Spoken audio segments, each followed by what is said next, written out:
Giants, semi-final number 2, just moments away. The atmosphere building, the Teal Army out in full force. It is an incredible atmosphere. I hope you're getting that at home because it is deafening inside the NIC. A big shout out to James Mather and Will Shields. They're from the Coventry Blaze under 10s. And plenty of people getting in touch with us at Murph on Ice, at Rustler147, at Premier Sports TV, at official EIHL. Thanks for tuning in, folks. Yeah, getting plenty of feedback on social media this afternoon, Murph. Big shout out to Matt McIver, Joanne McIver, Paul, Shirley Hilton, Jason Atchison, Daryl Moore, Marty McAllister, all watching Premier Sports this afternoon. And what a game we have in store here this afternoon, Murph. It is going to be immense. And is this the night or the afternoon where big Kevin Westgarth puts a stamp down? I know a lot of people have been saying that his time in Belfast thus far a little bit varied as far as the success, but he can be a pretty big handful for the Blaze. And we'll take a break for the anthem.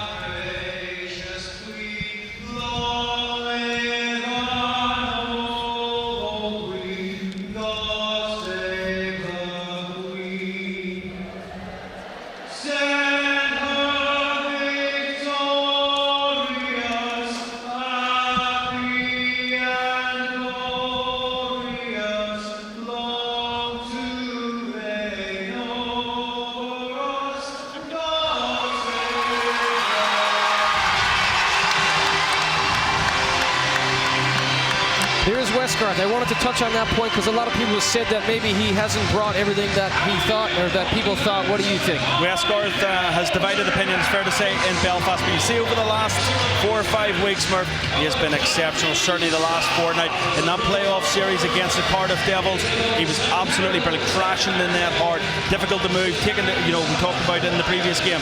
Paul and I have been taking away the goaltender's eyes. He's been a real irritant in front of any goaltender, and that's what Steve Thornton will want from Kevin Westgarth. Big physical presence. Not too many guys want to mingle with Kevin Westgarth. He is just such an intimidating force out there. There are the referees, Tom Darnell, Mike Hicks, and on the lines, Paul Staniforth and Andy Dalton. Important to mention Brian Stewart. He can steal a game on his own, and he has been named the best netminder for the season in the EIHL. And if he can get a 1-goal or a 2-goal lead in front of him, he will be immense. He'll be hard to beat. Yeah, he's been hot, and you're right. If you get a couple of goals, advance in a game, it makes it easier on you. And he's been so hard to score on. So I mean, and also we know, like I mentioned earlier, the Giants have not been so good trailing. So if they're not so good trailing and they're down a couple of goals to the top goalie in the league, it will be difficult for them. So the key for the Giants is going to be to get out there and get a good start and score a goal themselves and get themselves into the game in a positive way. And but this looks like a good matchup here. Both teams can defend very well. Maybe both teams lack a little bit of offense, but if you look at Coventry, they only have one forward in the top, or one player, I should say, in the top 40 in scoring. So they're not blessed with a lot of offense. So they have to rely on good defense and good goaltending. Whereas Belfast, I think, have a little bit more firepower. And so in a high-scoring game, I'd give the edge to the Giants. Ryan O'Mara will be a big player if the Blaze to have success today. He has been immense for them throughout the season. Yeah, 53 points from 60 games this season for O'Mara, former NHL player as well, and very, very good pickup last summer by the former Coventry Blaze coach Mark Lefebvre. O'Mara, Compton. Buckle up. Semi-final 2 is underway at the National Ice Center. Compton has been magnificent throughout the Giants season, and now the Blaze will start out. Schindel back into his own zone. Schindel. We're surprised to see Steve Thornton starting out there with Adam Keefe, Darrell Lloyd and Mike Compton. That line this season have been absolutely exceptional for the Belfast Giants. And O'Mara with a shot, and he's going to get a lot of ice time. And like I said, Coach, if you're going to have any success, if you're Chuck Weber, Ryan O'Mara had to have that big game. Of course, he's been their top player this year, and he's a fantastic. I remember him from Italy. I always considered him a top player, and he's going to be a big key for them because he is their top scorer, and they're going to rely a lot on him tonight. Lee and Chevery. Chevery gets that. Kevin Phillips gives chase. Ray Sawada, the former NHLer, staples Cowley to the boards. Tate, a wily veteran, in there as well. Here's Mason. Mason down the wall for Peacock. Peacock slips outside Mark Smith. Giants, early pressure, but the Blaze, they won't panic. Here's Smith. Smith, former Cardiff Devil, hands it off to Jorgensen. Just offside, says Andy Dalton. First goal, I think, is key in this one because, as you mentioned, the Giants don't play this season well from behind, but Stewart is the type of goalie. He's an eccentric goalie. He's down there doing those stretches and those things that he always does between plays. If he gets that one-goal lead, he starts to get in the head of the opposition, and that certainly was something that they saw against the Panthers. Oh, for sure, he played excellent against the Panthers, and he was the player that decided the tie between the two teams. Important to note that Tendler draws in. There is no Tanaka. Kale Tanaka will not play. We saw his brother Corey in the whole game in semifinal one. Tendler, a guy brought in for offense. It's fair to say he's had a disappointing season, but a chance to wipe all of that clean now. Elfring gets away from Venus, who's had a really good coming out season for the Blaze. A really good, talented British player. Shields to Garside in there. Stewart gets an early touch as Garside, who was immense in the second leg of the quarterfinal against the Devils, gets a quick shot there. And it is important to note that if Tendler can have a big game here, you know, that sort of disappointment will be wiped clean. We saw how prolific he was for the last few seasons with the Hull Stingrays. Big move to the Coventry Blaze in the off-season last year. Just hasn't really worked out for him. Only got 16 goals so far this season. Has found himself a healthy scratch by Chuck Weber in the recent past, but brought in for this big semi-final clash this afternoon. Lloyd keeps it in deep. Just announced recently that he's back in Belfast next season, which makes the Teal Army very happy indeed. Here's Rob Sandrock. Recently announced that this will be his final season of professional ice hockey, but when you watch Sandrock skate, you think that he could probably play for at least another 2 years. Oh, what a player Robbie Sandrock is. I mean, I can remember him coming to Belfast back in 2002, 2003, and then he went on to forge a really good career for himself over in Germany. Played a lot of DEL, and an absolutely fantastic player with a superb slap shot. Sawada throws it in on Stewart. And Stewart, watch Stewart. He is an eccentric goalie. A lot of goalies are a little different, and you know that, Paul, from your time behind various benches, that if you've got a good goalie, that's one thing, but goalies can be a little bit peculiar. Yeah, they all have their, like you say, their little intricacies about them, but you don't worry about that so much. You just let him get on with his business, and you get on with yours. And the key thing is knowing you have a goalie that you trust in the back of the net, and that's what he brings to his team every night. Robinson started the season off with the Nottingham Panthers, was very good in the Champions Hockey League. Here's Jorgensen. Go ahead for Venus. Venus takes a bump there, and Robinson will go back the other way. Nathan Robinson, the former Boston Bruin and Detroit Red Wing, to Shields. Robinson being watched by Smith. Mark Smith, 5 years with Cardiff, first season with the Blaze. The Giants, quick shot. Shields trying to go up high. Garside was in front. Elfring down low. Good pressure from the Giants. And they want that early goal against Stewart. At 6'5", he's a hard goalie to beat, and that's why he has been named the top netminder. Andrew Hotham named the top blue liner earlier. Ben O'Connor named the top British player. And Matt Joie is indeed the top forward and the top player. Double awards for Waugh, who had that winning goal a little while ago. A skidder through the crease right there as Tate got a piece of it. Cowley with a good hit on Lloyd. The action amps up now. Compton pirouettes away from Chalmers. Back to the point. There for Lloyd. It just bounces over Darryl Lloyd's stick. He puts a shoulder in on Cowley, but Cowley knocks him down. Compton. And the whistle goes. A magnificent effort for Lloyd, or attempt there for Lloyd, just bounced away from him. Yeah, just bounced over his stick there with a yawning cage right in front of him. See from this replay. Good net presence there from Adam Keefe. Darryl Lloyd's going to be disappointed with that. He's been one of the Belfast Giants' best players this season. Got Fans Player of the Year Davy Belfast. Phillips with the heavy shot. Yeah, and the deflection off Adam Keefe, and it's just a bobbling puck there, just not able to get on the tape of Darrell Lloyd.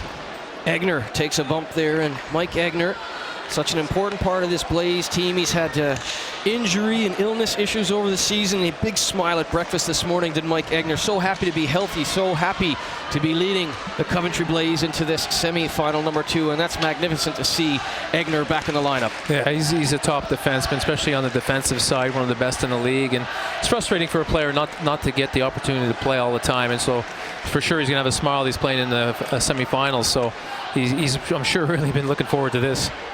Egner, right on cue, dumps it in. Kevin Phillips takes a bump from Tendler. Took the hit to make a play to Mason. Aren't really good on the forecheck. Robinson. He's got such quick hands, does Nathan Robinson. Had a great career in the DEL as well. Jorgensen up for Venus. Knocked down by Garside. Brookwell to Elfring. Elfring was the top defenseman at the awards last season. Hotham had a magnificent season for the Devils. The award this season, but you know what? Elfring had that look in his eye against the Devils, and he'll need to be big today. Here is Smith. Smith, D to D. Still scoreless, 14:25 to go. You can send us your tweets at hashtag POFW15. Lloyd, Keefe crashing the net, as they will surely do all game long. Lee waved at that. Jorgensen chops Seskin. Lloyd, and Lloyd keeps his feet moving. The Giants, Sandrock. Sandrock with the heavy slap shot, deflected in front by Ryan O'Mara. No one wants to step in front of a Sandrock slap shot but O'Mara. He's a brave guy. And O'Mara, a former 15th pick overall in 2005 by the New York Islanders. If you're a first-round draft pick in the NHL, you're a high pedigree player. Very much so. Top-end player, and I've been very impressed any time that I've seen O'Mara this season, both at the Odyssey Arena and at the Skydome. Phillips, Kevin Phillips with Schindel. Schindel bumps him off the puck. Davy Phillips, as the brothers Kevin and Davy make a really good play to get it ahead to Chevery. And Davy Phillips has been named to Team GB. He's very physical, former AHLer with the Rockford IceHawks. Really good skater is Davy Phillips. Yeah, he's a great skater, and he likes to play a physical game, has the occasional fight, and he really gets in there for his team, and he's a very good defensive defenseman. That's why he played in the American Hockey League. DaCosta. And Justin DaCosta was the captain in Fife last season, has done a good job with the Blaze. Here's Brookwell. Slap pass. Tate out front.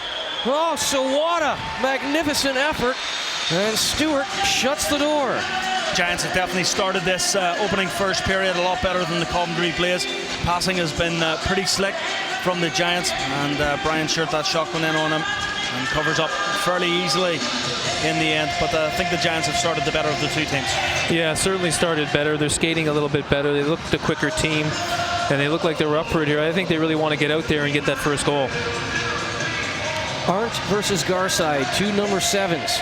Garside tries to tie up his man. Robinson jumps through, but it's Jorgensen. D to D, and the Blaze try and start out. Elfring shows good speed. The veteran, Calvin Elfring. 7 years in the DEL. A former Quebec Nordiques draft pick. Way back in '94. He'll be angry at me for mentioning that. Elfring shoots. Rebound there, and Stewart, like an octopus, gobbles that up. Well, Elfring is so good at jumping up into the play, and he's capable of finishing his plays off and making the key passes. And there he had a good shot on net, but a good save from Stewart to keep the puck from going in behind him.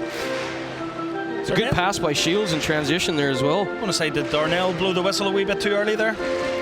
Well, I don't think anybody was going to get the puck, but you're right, he did blow it quite quickly. It's a better look here. Well, the puck is live, but Stewart, quick as a cat right there, gets the blocker out. Phillips, Davy Phillips, leaned his 210 pounds into that Keefe. Seskin, O'Mara showing you the quick hands to Tendler. Tendler to O'Mara. O'Mara to Tendler. Tendler tries to go inside out on Sandrock, and he did not buy the dummy. Here goes Compton. Compton to Keefe. The captain, Keefe, Good kick save by Stewart. And Keefe had a smile on his face earlier. You know what? He couldn't walk. He barely could walk into the National Ice Center for the playoff finals last year with that lower body injury, the knee injury. He is relishing every moment to be back in playoff action. Yeah, I mean, he played hurt in the semifinal, and by the time the final came around, he was in so much pain he couldn't play, which was a shame because he was one of our top players last year. DaCosta collects that. As I mentioned, DaCosta was the captain in Fife last year, 34 points.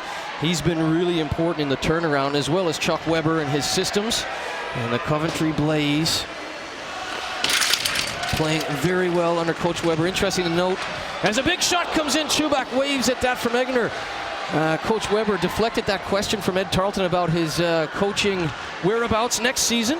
He said he just wants to enjoy this weekend, coaching this weekend, working with this group. So you know a guy of the caliber of Chuck Weber will have offers. Hopefully he will be back in Coventry. Chevery tries to throw it out there to the point. Tate to Cowley. Russ Cowley, an important member of this Blaze team. He can play forward and D. Good penalty killer is Cowley.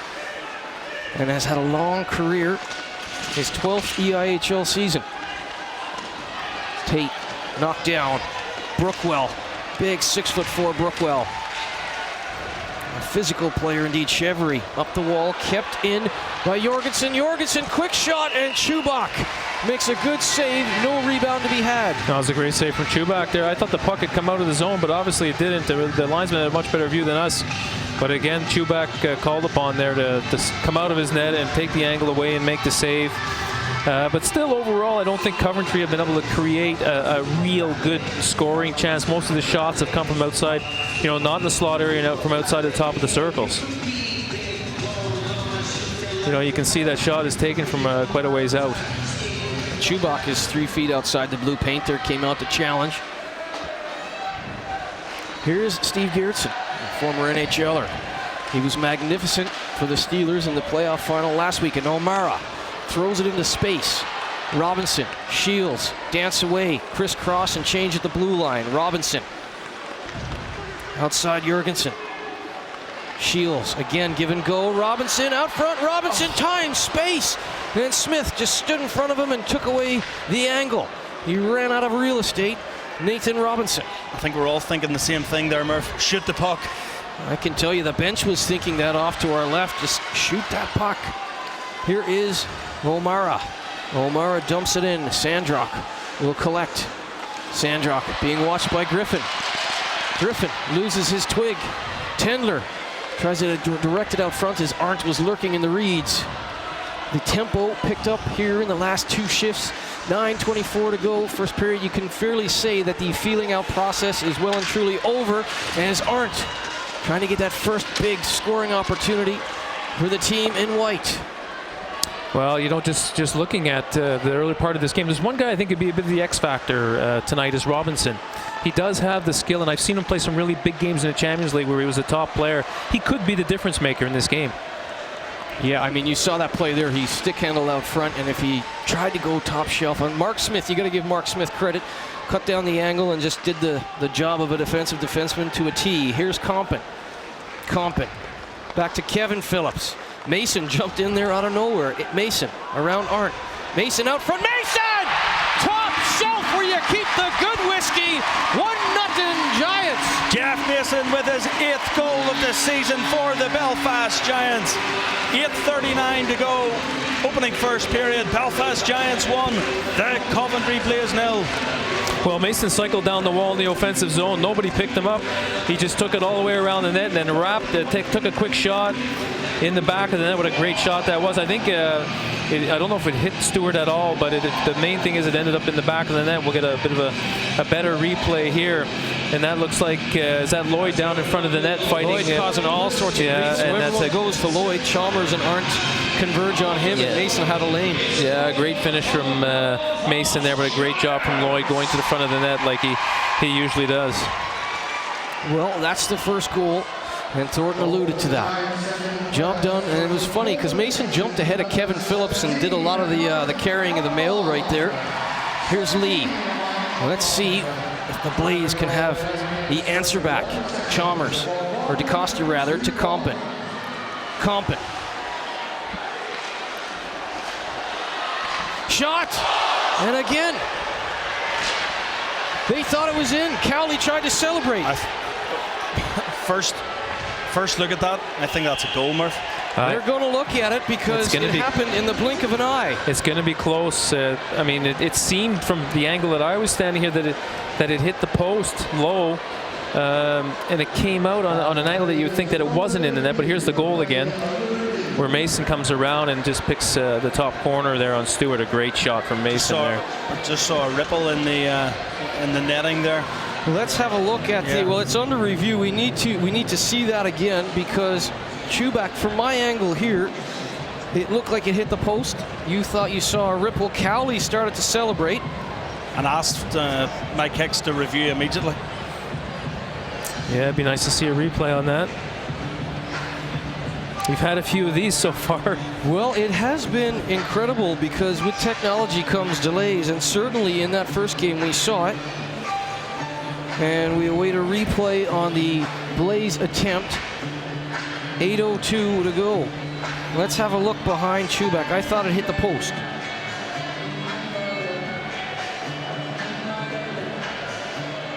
Oh, that puck is in. Oh. Neil is absolutely right. What you eagle eye back here? That's a goal. How does that get through? It's amazing, really. That puck went through the net, and it's definitely a goal. Hopefully we get another look at that. It actually goes through the netting, which is why Cowley, you got to give Cowley credit. Cowley started celebrating right away, said it went through the netting. Well, with the way he celebrated, you would think it was in, because guys don't normally celebrate like that, show that kind of reaction. That's a goal for sure. There's no way that puck could come out from behind the net like that. It cannot go any other way but through there. No, there's no other way. That is a goal. For sure it's a goal. And the Blaze Blue Army will let you know the confirmation there. We have had a weird and wild afternoon thus far, and it continues as the Blaze draw even at ones. That's my cricketer's eyes there, Murph, I think. You have to have good eyes for a cricketer. And yeah, I just thought instantaneously when I saw that shot go past Chubak, I just saw the puff of the net and called the goal fairly quickly there. But, you know, isn't it great that we have these reviews to make sure we get the right decisions in these games as well? There's no controversy on the back of it. And you'll have to hand Murph and I your glasses there for the rest of the period. Well, it's not just the way it kicked out to the right from the overhead there. It had to hit the post, because how does it go through the mesh? I'm looking over there. Have they come over to have a look at the net to make a repair? No, they haven't, but you can't even see a hole in the net, and there's not much they can do now. Ones are wild. First period, Giants 1, Blaze 1. Absolutely, you know what? We had the Dowd high stick goal reviewed for about 5 minutes. We had that goal reviewed for about 5 minutes. And I mean, in the blink of an eye, it looked like it hits post and kicks out to the right. Cowley started to celebrate. How it goes through that side of the net, we're not too sure. And I'm surprised that no one's come to have a quick repair. Yeah, very surprised. Normally they'll come straight away and check the net and repair it. But even looking at the net, I don't see a hole. I mean, it was a powerful shot. And maybe it was just the power of the shot that forced it through the net. Elfring gets pasted out front for Tendler. Brookwell was right there. Robinson to Shields. Shields goes outside Egner. Garside all tied up. Jorgensen. Garside tried to kick it ahead to Shields. Blaze away. 7:30 to go in a wild and wacky first period full of all sorts of gremlins. We've seen it all thus far in our 8 hours of extended coverage on Premier Sports. Arndt couldn't handle that hot pass. Brookwell gobbles it up and gives it to Garside. Garside back to Brookwell. To Elfring. But Derek Lee, University of Wisconsin alumni, all over it. Takes a bump from Garside, does Lee. Sawada. Tate. Tate will retreat into the Blaze zone. Seskin. D to D. Cowley. Here comes Kevin Phillips. And if you're Chuck Weber, you've got to be happy with the answer back there after that magnificent goal from Mason. Well, that's what you want to see from your team. You know, straight away goal. It's always a big shift after a goal, and Coventry answers straight back with a big goal. Big save, Stewart, and Peacock. Thought he had the angle, and then Peacock not at all happy with Egner. It's physical out there, and Egner not giving an inch. Peacock turned and had words with him. And I think if you're Peacock, you might want to stay away from Egner overall. That's been a hallmark, actually, of Craig Peacock's game this season. He's played a really physical game all season long for the Belfast Giants. And just gets that shot in of Brian Stewart and goes in. Let's have a look back. Well. That was a wacky play. It looks like, yeah, it's crazy. That's crazy. Of Stewart. Keefe, the captain.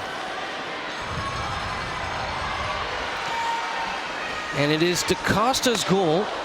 And Justin DaCosta has tied it up in a wackier goal. I don't think Justin DaCosta has probably scored in his professional career. It was a heavy shot, but the angle from our Coventry position was absolutely impossible. It had to hit the post and kicked out. But Neil, the coach, Russell right there, along with Russell Cowley. Russ Cowley was straight away over to Mike Hicks. And a great call by Russ Cowley. It is 1-1. Mason, DaCosta, game on. Elfring dumps it in. Chalmers, stretch pass. Tendler, great opportunity for Tendler to showcase his abilities. He's been a healthy scratch at times. Garside tries to power his way through. Tendler skates into triple coverage. Mason watches him. It was a long shift for Tendler. He will get back to the bench. Here's Kevin Phillips, watched by Tate. Mason takes a bump from Cowley. Chevry.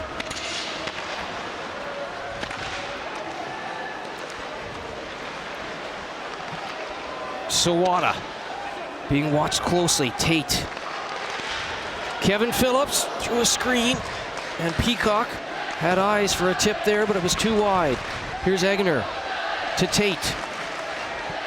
Egner will slow it down. D to D, less than 5 minutes to go in what has been a wild and woolly, but a very fast first period. No penalties on either side of the puck, just run and gun. Good opportunities at both sides, and Mason and DaCosta are your goal scorers. We'll have a look back at the DaCosta goal in our next stoppage because we've got a few ISO replays, I'm being told. Let's have a look. Here comes a shot in here. Oh, that's definitely in the net, you could see. And what a strange bounce out from the net. I mean, but if I look at both goalies so far in the game, both of them look like they're a little bit shaky at times. They're not playing as well as you would. That is incredible because watch how quickly, well, we don't see it there, but it kicks out at a 90-degree angle as soon as it hits something. And usually when a puck kicks off to the side that quick, it's post. But it was in, and DaCosta with the screamer. So hard he puts it through the net. You said earlier, Neil, sometimes, you know, goal scorers love to see that water bottle jump up off a big shot. Right there, he puts it through the net. What a shot it was as well, and timely as well for the Coventry players. The Belfast Giants came out of the traps really well, and it got them right back into this game. O'Mara gets filled in by Keefe, and O'Mara loses his bucket. O'Mara, slow to get up, has words with Keefe, but the physicality, and now Keefe takes a run at Venus. Adam Keefe trying to hit everything in a white jersey. Here's Brookwell. Brookwell down the right wing, lays it off. Garside. Tendler into the neutral zone for Griffin. James Griffin knocks down Elfring. Let's have a look at that big hit from Adam Keefe. Yeah, O'Mara comes across here, but he doesn't. I don't believe he sees Keith, and he just finishes off his hit. It was a clean hit there. O'Mara was losing his balance a little bit just before that. Sometimes you get hurt that way because you're not able to react, but he got up, picked up his helmet, and went to the bench. We'll keep an eye, make sure Ryan O'Mara doesn't leave for repairs. It was a heavy, heavy hit indeed, and that's what Adam Keefe brings to the table. But credit to O'Mara, he jumped right back up like a jackrabbit into the play. Yeah, very much so. No complaints from O'Mara as well. I think Paul called it quite right. I think O'Mara was just starting to lose his balance. Just something to notice from a Belfast Giants perspective. Thornton's rolled the 3 lines, but he's still yet to utilise Kevin Westgarth, the 10th forward. I was wondering if we should bring that up, because off the top we said, is this the game where Westgarth would be the guy? And thus far, that would be a negative. Here's Lee. Lee to Tate. Tate ducks it back in. Elfring gives chase. Russ Cowley, who's been very physical in this first period. Happy about his Team GB recall is Russ Cowley. Rightfully so. Very versatile player. Nathan Robinson. Can he be the X factor? It's a good point by you, Paul, because we thought the night they beat Hamburg, he was magnificent. Yeah, he was the best player on the ice, and you know, when he's motivated and skating like he can, he's got all the skill in the world. He's a great skater, and he's very smart with the puck. Sometimes he just overplays it a bit too much. He carries it a bit too much, and that hurts his game a little bit. Peacock with the quick wrist shot, and Peacock, who has had a burr under his saddle a little bit. Every time he takes a shot, he's having words with someone. Right there, he has words with the goal scorer, DaCosta, and you see the hostilities. There's no love lost between these two teams. No, definitely not. And Craig Peacock, I'm sure, is playing with a bit of an edge as well. Of course, omitted from the GB squad most recently, which has caused a bit of controversy. Head coach Pete Russell is here, so maybe he wants Pete Russell to have a look and say, you know what, sometimes it's a great motivator, isn't it? Maybe that's what he's trying to impress the national team coach. You know, having coached Peacock, I have to say he was one of my favorite players, and I really admired his power play ability, his goal scoring ability. He has a lot of positives to his game. I think sometimes because he doesn't have the natural skating style, he's underestimated, but he's a fantastic player. He had a big power play goal last week against the Devils, which took the air out of the big blue tent for a few moments, showing what he could do on the 5-on-4. Keefe waves at that. Here comes Mason. Compton. O'Mara pushes Mason off the puck, and Jurgensen will start things out. The Blaze looking to get another one here. Geertsen. And Geertsen showing you the good hands and the patience as he tried to find Venus. O'Mara, good news for Blaze fans. O'Mara's back out there and looking fine after the exchange with the captain of the Giants, Adam Keefe. Here is Elfring. Elfring up the wall for Sawada. Cowley with a quick stick. Tried to get it ahead for Griffin. Big hit attempt by Egener. He absolutely went after Craig Peacock with everything. Just sidestepped, and now he gets in on Peacock again. Here is Peacock coming off the half wall. Throws it out for Chevry. Chevry throws it in. A minute to go, first period. It has been incredible. We've had it all. 1-1, 50 seconds to go. Elfring again with the Gremlins. He didn't know where the puck was. Here's Tate. Tate was a good block and turned aside. Chevry has Sawada. Sawada leans on that, but Mark Smith, as he's done a few times, just plays the role of defensive defenseman perfectly. Brookwell to Lloyd. Lloyd, less than 30 seconds to go, opening period. Semifinal 2, tied at 1. Compton, a wide slap shot all the way back to Brookwell. Brookwell skied up and over Stewart's net and into that meshing, and with 12 seconds to go, let's be honest, a crazy opener here in semifinal 2. Yeah, it's been absolutely superb. I really enjoyed this opening first period. We talked about that opening semi-final game, which was a superb game of hockey, but this game I think is going to live up to that, if not even better. It's two good teams coming up together in a big important semi-final clash here. It's an intense game. I think the Belfast Giants have probably just edged the Coventry Blaze over the course of this first period, but the Blaze getting back into that game with that game-tying goal from Justin DaCosta. Sometimes when you get a circus goal like that, though, it kind of buoys you, but now it's the Giants with the offensive zone draw. Just 5 seconds to go. Geertsen did a good job defensively. Here's Sawada. Sawada into that right corner, and Peacock says the stick was slashed out of his hands. And the buzzer will go on a opening 20 minutes that was just a little bit out there. Pucks going through nets, big hits, Jeff Mason jumping ahead of Kevin Phillips to take the puck and go coast to coast.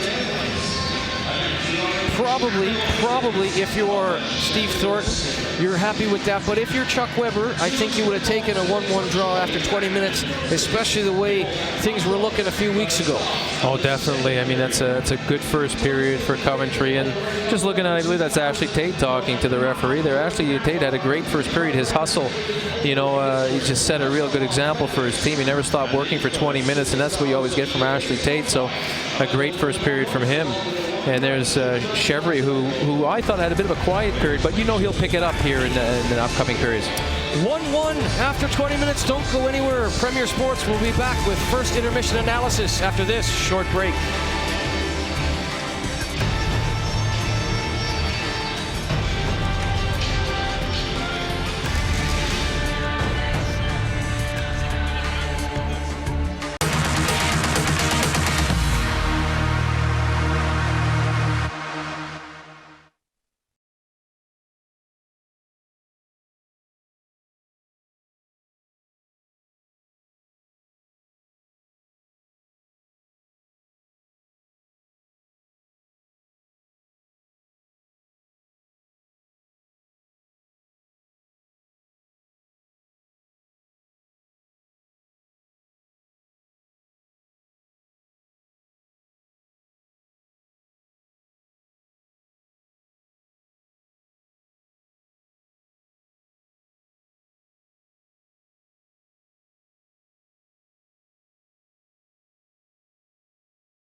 Welcome back to the National Ice Centre, semi-final 2, live on Premier Sports. Giants 1, Coventry Blaze 1.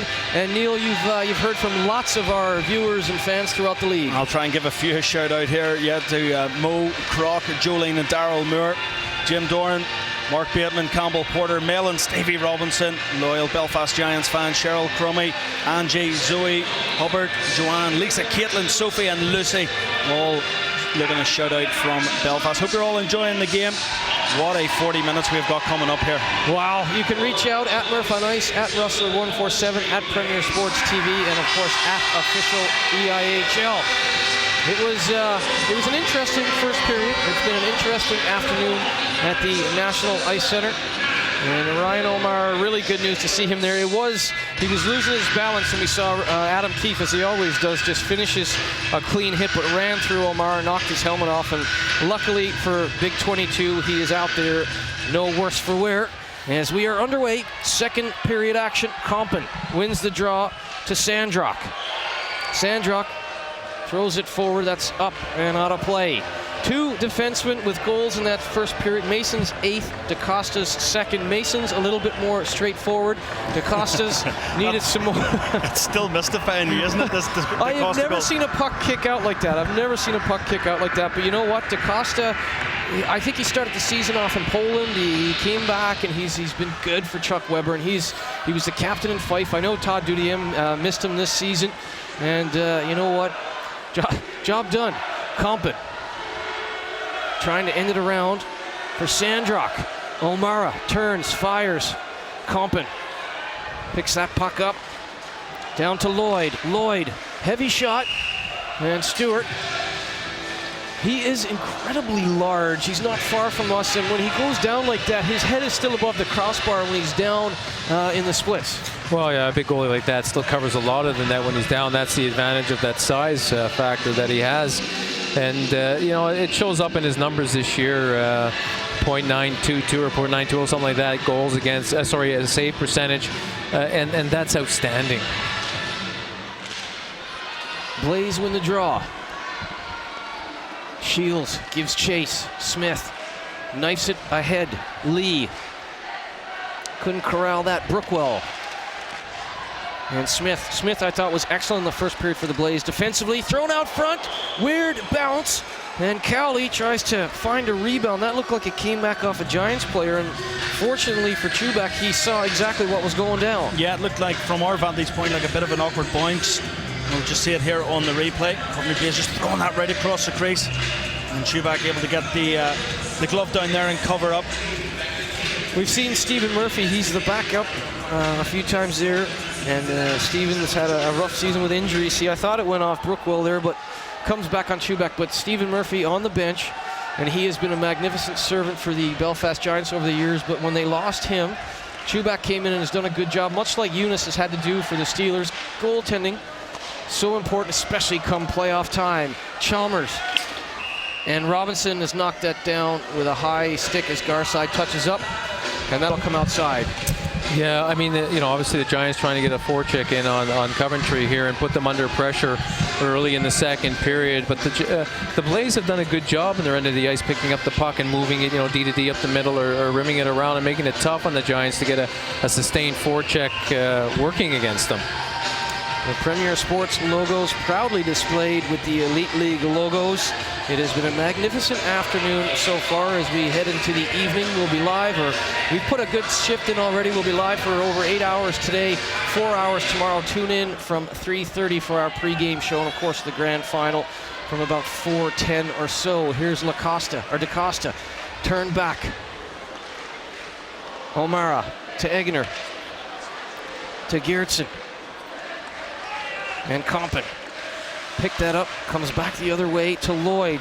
Lloyd tries to knife through, but Geertsen is there. Still no Westgarth. Still no Westgarth, no, and he's doing what he was doing over in Cardiff last weekend and in Belfast on the Friday evening against the Cardiff Devils in the quarterfinals, standing up there in front of Steve Thornton, just saying, "I'm ready to go, coach, whenever you give me the tap on the shoulder." Is that by design from Steve Thornton to put a burr under his saddle so that when he does get out there, we see the the former NHLer, the former Stanley Cup champion. I'm surprised he hasn't had a shift as yet, I have to say. I mean, as we talked about Westgarth, maybe just wasn't the physical presence throughout the course of the regular season that Steve Thornton and the Belfast Giants might have been looking for, but he has been very good over the last few weeks. Sawada back to Mason. Got that on the heel of his stick, and now Griffin will chase him down. Chubak comes out, plays it for Kevin Phillips. Phillips goes D to D with Mason. Mason up the right wing. And Sawada, at the end of a long shift, will just dump it in on Stewart. Smith. D to D. And Jurgensen ahead for Tendler. Tendler, if you're just tuning in, has been exiled at times from the starting lineup. In today, no Kale Tanaka. And Tendler, magnificent offensively for Hull. Hasn't had the season he thought he would have here. 66 points last year. Here's Tendler now. Good save on the shoulder by Chubak. Kept his angle well. Here's Tendler.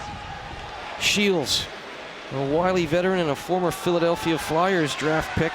Colin Shields back in 2000. And a long-standing servant for GB. Elfring, heavy shot.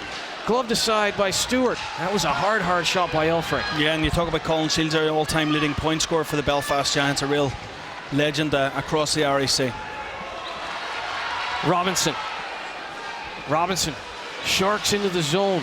Has Shields and Garside as options. Shields battles with Cowley. Robinson just lost the puck, and Eggener happy to put it ahead. Derek Lee. Cowley gives chase. Cowley, awkward angle. It was the right idea by Cowley because Chubak certainly wasn't expecting a shot from that angle. Here's Robinson. Quick hands from Nathan Robinson. Dumps it in. Eggener for O'Mara and Keefe, as he did in that first period, watching a close eye on O'Mara. O'Mara now tries to throw it out front. Keefe got an active stick in the lane.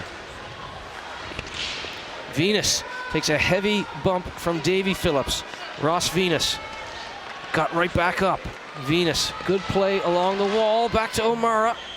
Active stick by Sandrock deflects that up and out of play. I think the Coventry Blaze and Chuck Weber will probably be the happier of the two teams in these opening 4.5 minutes of this middle period. They've got a bit of zonal pressure on the Belfast Giants and called Carson Chubak into action on a couple of occasions. Well, I think if Coventry, the longer they stay in this game and the longer they keep it close, the more the game favors them. And I think it's important for the Giants to create a lot more offense here in the second period and try to get that next goal, because I think if Coventry get that next goal, it could make a big difference in this game. Chevery and Arndt. Chevery wins that clean to Mason. Kevin Phillips up the wall. Chevery blows a tire there as the puck was behind him in the pass. Arndt. Quick play.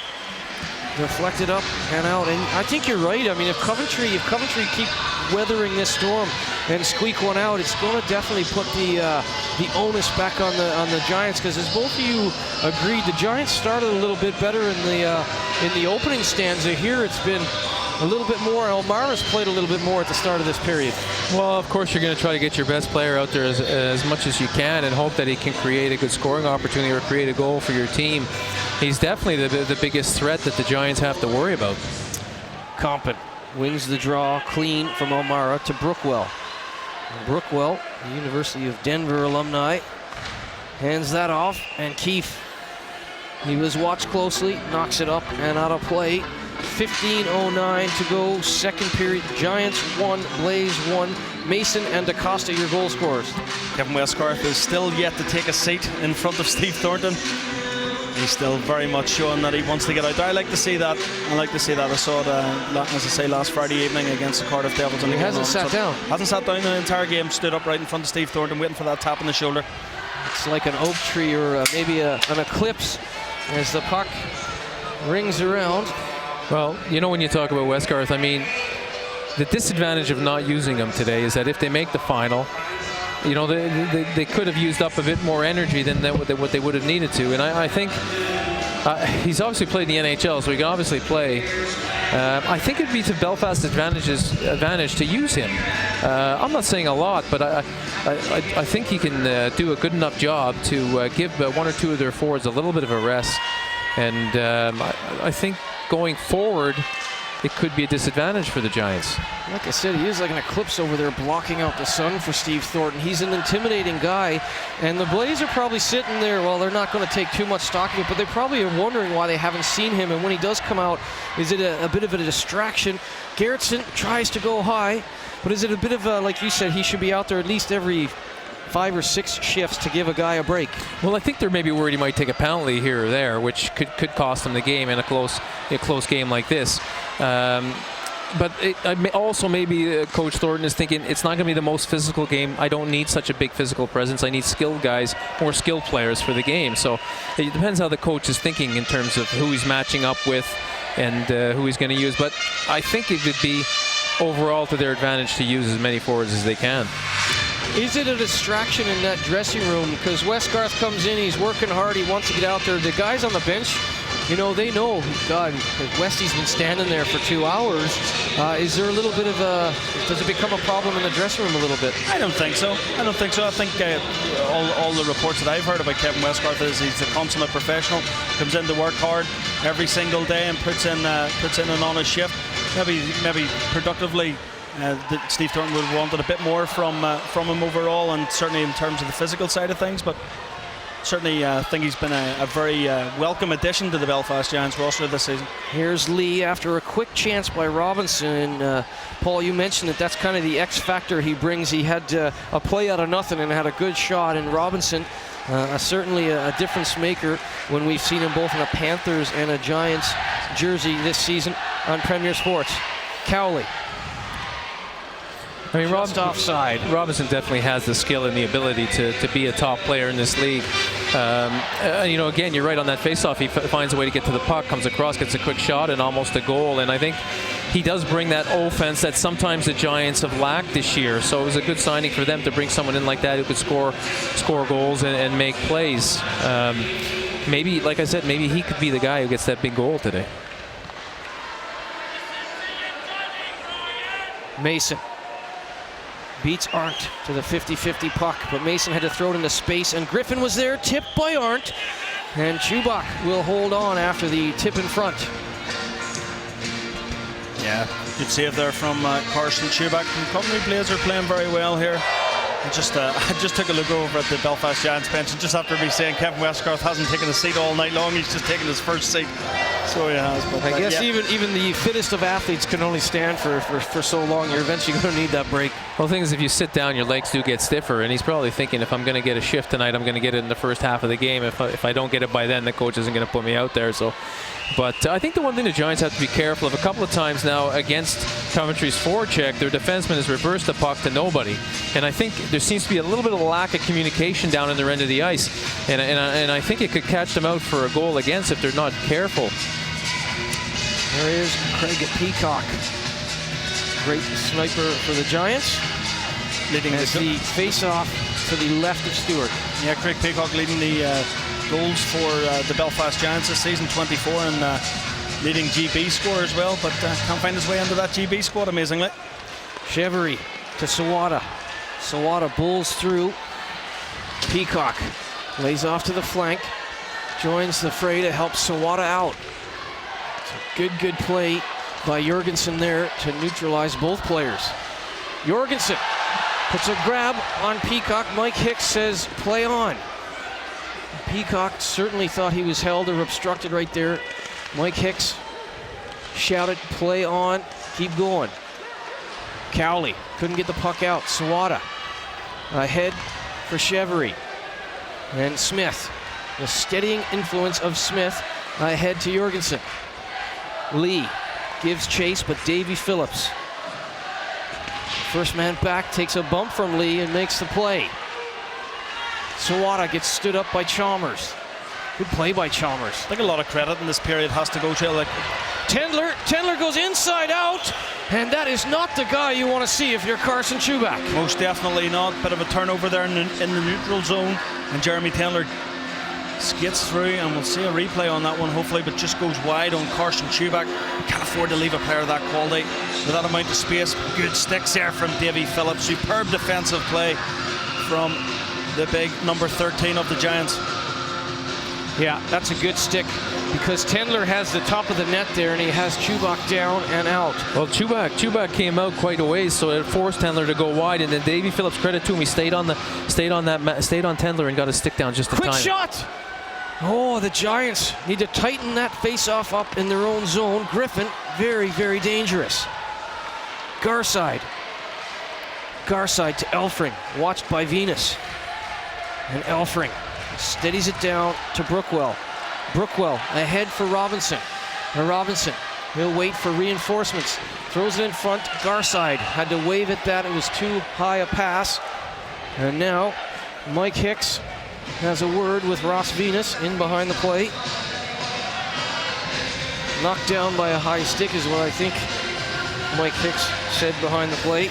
Well, it's been a bit of a scrappy second period. I don't know how you guys feel, but there's been a lot of whistles, not really a lot of flow going, not like the first game we saw, but we kind of expected this a little bit. Two teams a little more defensive, not so action-packed. And that's the system, isn't it? I actually think this type of game is suiting Coventry right now, because Belfast are struggling to get going.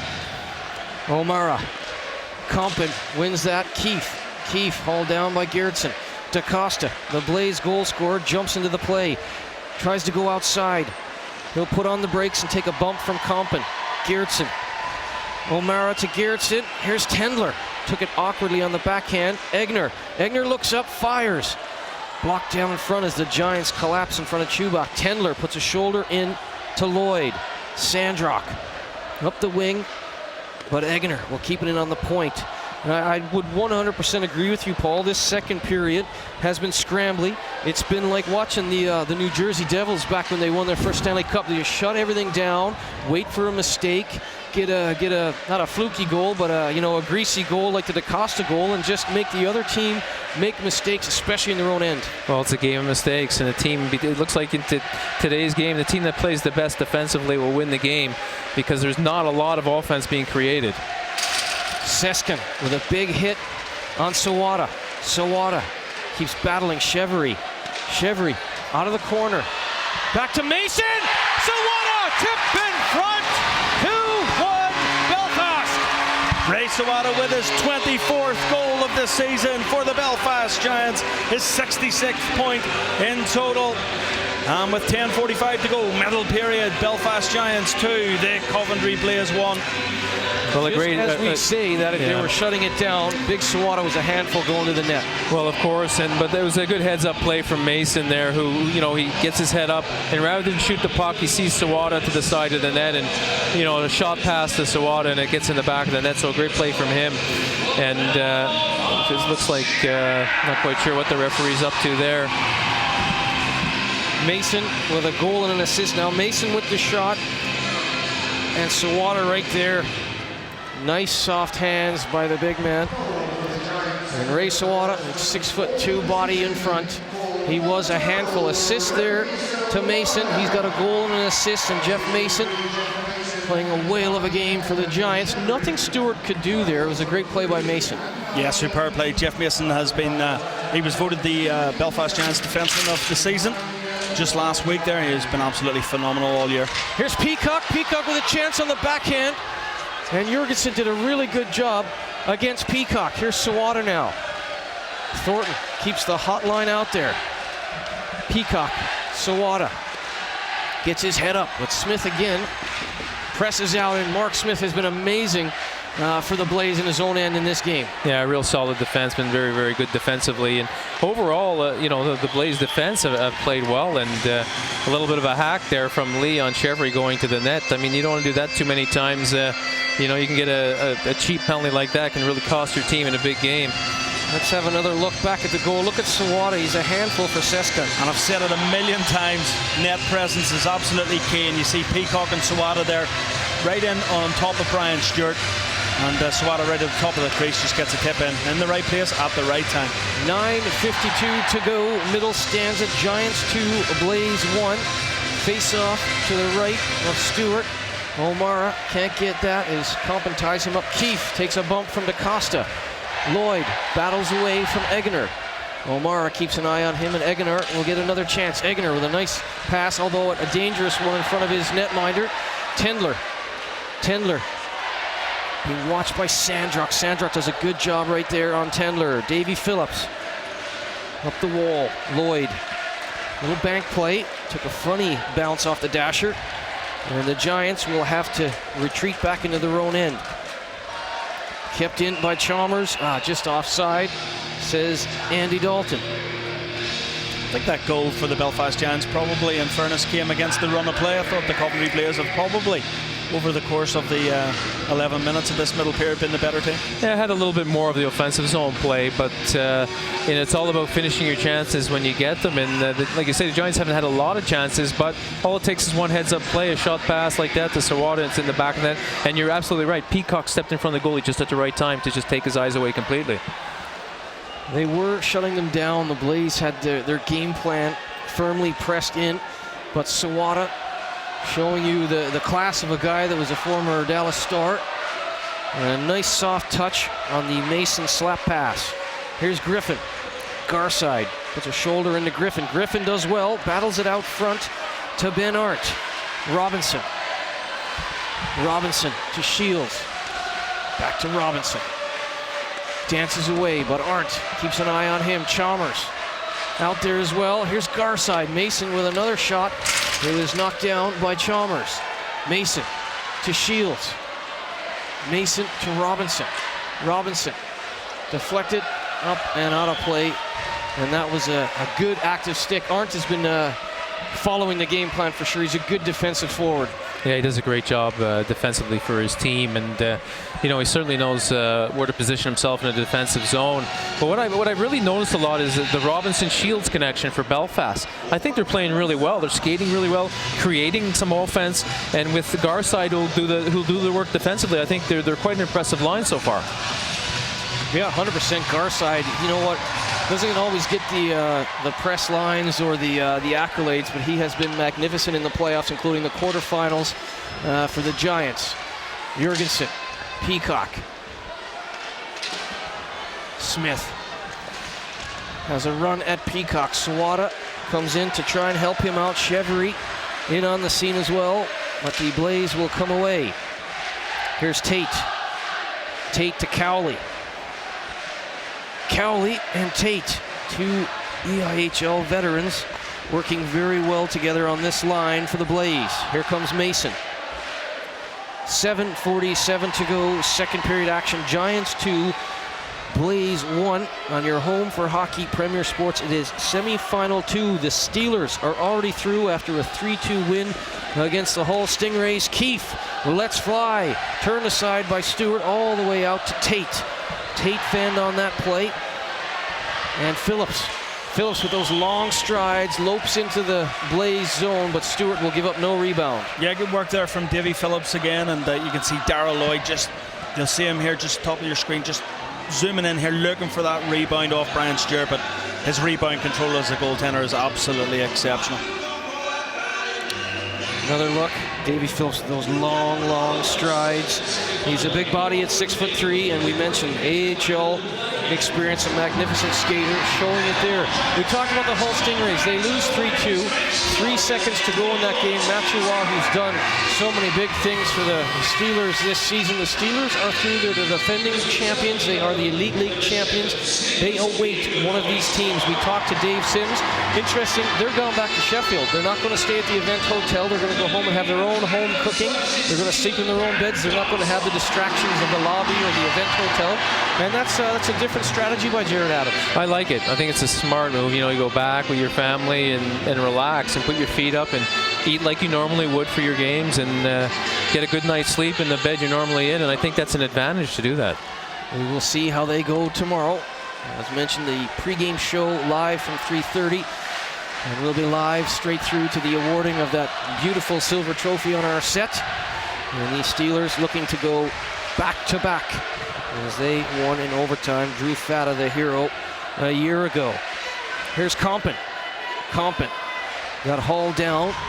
Smart and quick enough to get it ahead to Keefe. Keefe blockered away by Stewart, and you can see Keefe was just throwing that on the net again, hoping that Lloyd would get there. Set play by Keefe, but Stewart blockered it away as he saw 72 out of the corner of his eye, Darryl Lloyd.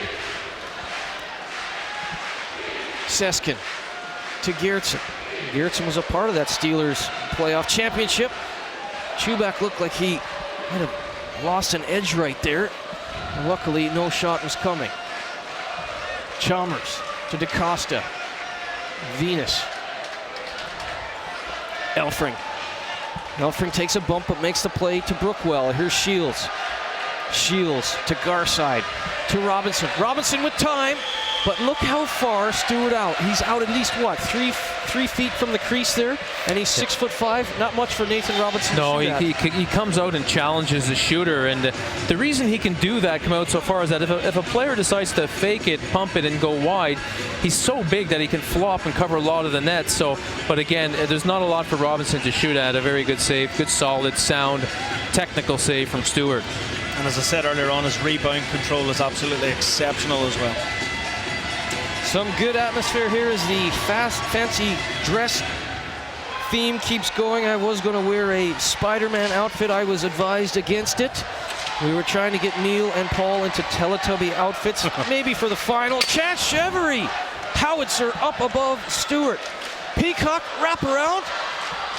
Oh, Sawada looking for his second. He is an absolute nightmare in front for the Blaze right now, Ray Sawada. Well, he's a big body, and you know, he does the right thing. He goes to the net, uses his size, makes it really tough on the opposition. He also has a lot of skill. I mean, for a big man, he skates well. He's got good hands. He could finish. I mean, a quality player from what I hear. One of the Giants' top players this year. Oh, very much so. For me, from the turn of the year, Ray Sawada has been the Belfast Giants' best player. He's been a real physical presence. He's come up with some really important power play goals this season. He's 12 power play goals for the Giants, but he's been exceptional for the Giants organization this season. Here's Peacock. Peacock has his head up on a swivel the whole way. Peacock follows his own rebound, but it was a good play by the veteran Ashley Tate. Tate ahead to Jurgensen. He's got some time. Lays it off for Arndt. The Giants collapse in front of Chubak. Peacock tied up with Tate. Here comes Compton. Compton goes outside Seskin. Seskin says no hold. Davy Phillips loses an edge. We've been saying what a good skater he is. We might have jinxed him there, but he kept the play alive. Lloyd back on the point. Compton camped off to the side. It was too high a shot from Lloyd. Here's Lloyd. Compton knocked down by Lee, and Compton comes out and puts the lumber on Lee right in front of Darnell. Darnell tells him to move along. Compton decides he'll stay right in front there, and Lee jumps to that 50-50 puck, and Keefe staples him. I think Mike Compton might be a bit lucky there for not getting the cross-checking penalty there from Tom Darnell. Well, it was a retaliation, and normally the referee calls that retaliation, but because of the game and because the referee saw the first shot that Lee gave to him, to Compton, he allowed it. So, but you don't want to take those chances. You don't want to take a chance that a referee has seen the first one. Good hit by Keefe then on Lee. It was a tough shift for Lee. He takes that cross check. He got knocked in behind the net as well, and then Keefe targets him. And there's Tate. Tate has been really good for the Blaze, and when it was a little bit rough earlier in the season, he's a kind of leader that would keep the guys together and certainly say when Weber came in, let's just listen to the coach, let's buy in, let's try and turn this thing around. And you need that when you're a new coach coming in. You need your veterans to buy in. Oh, you definitely need your top players, not just veteran players, but your top players to buy in and support you. And I think by that point, by the time Weber came in, all the players were looking forward to some consistency from their coaching, and Weber certainly has done a great job and brought that to the club. Hagenert with a shot. It was turned aside by Chubak, and now Robinson tries to find Shields. Shields goes outside of DaCosta. Elfring activates in from the point. Robinson, he's going to have to chase Egner. O'Mara.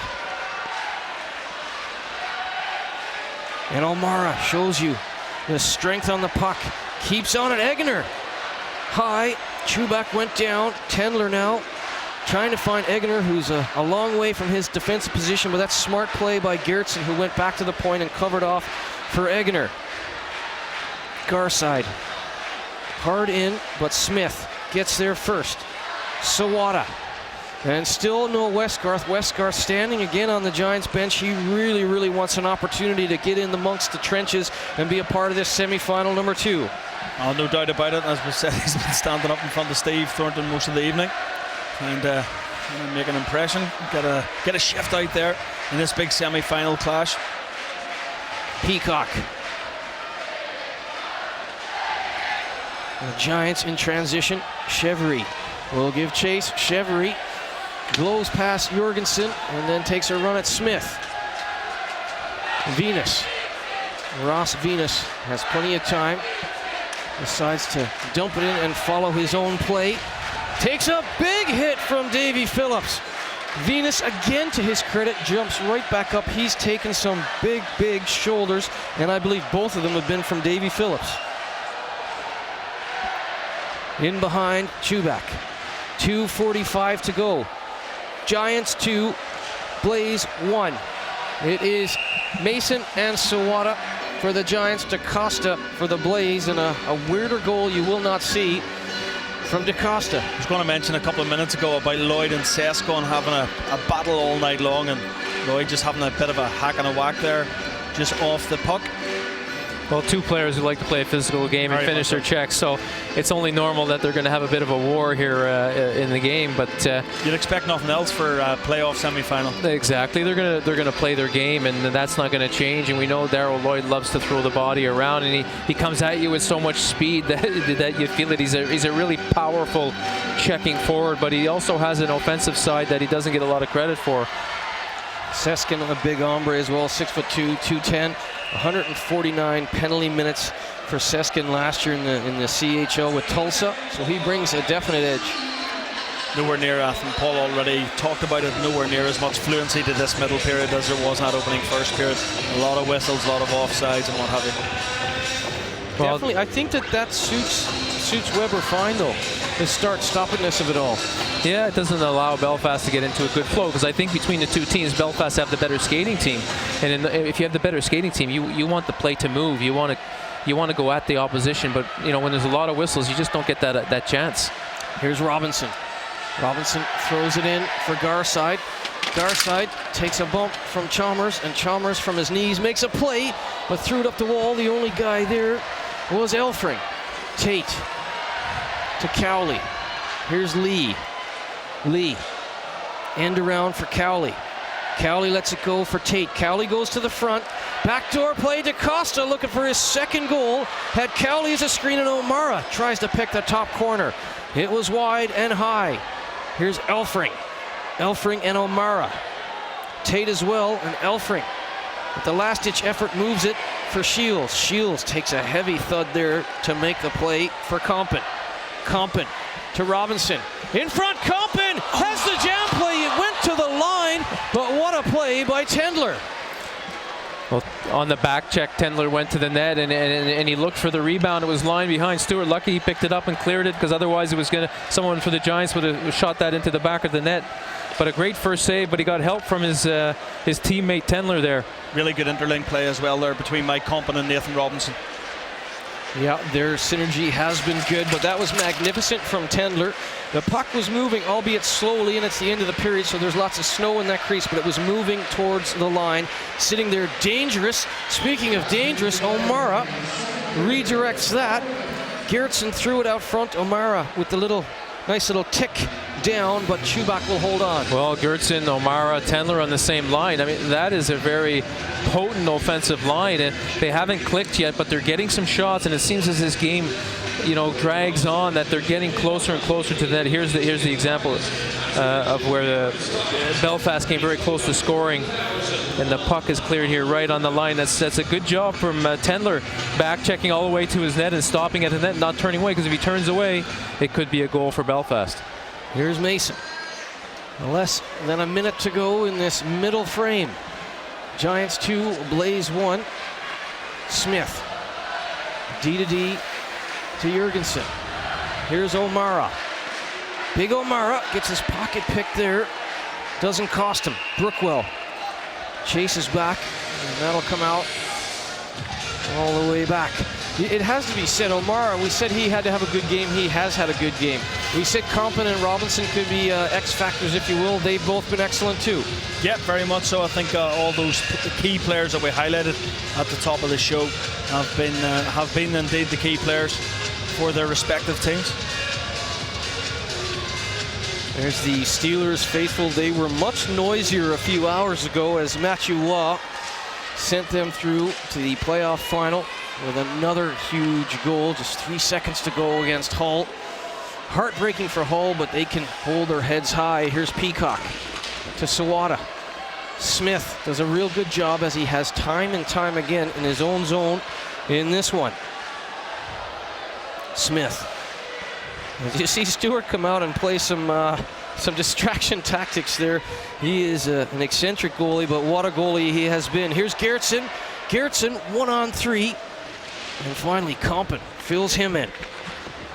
Chevry with a good shoulder knocks Jurgensen down as 40 minutes are in the results category at the National Ice Center. The Giants 2, Blaze 1. Mason his 8th. Sawada's 24th. DaCosta his 2nd of the season.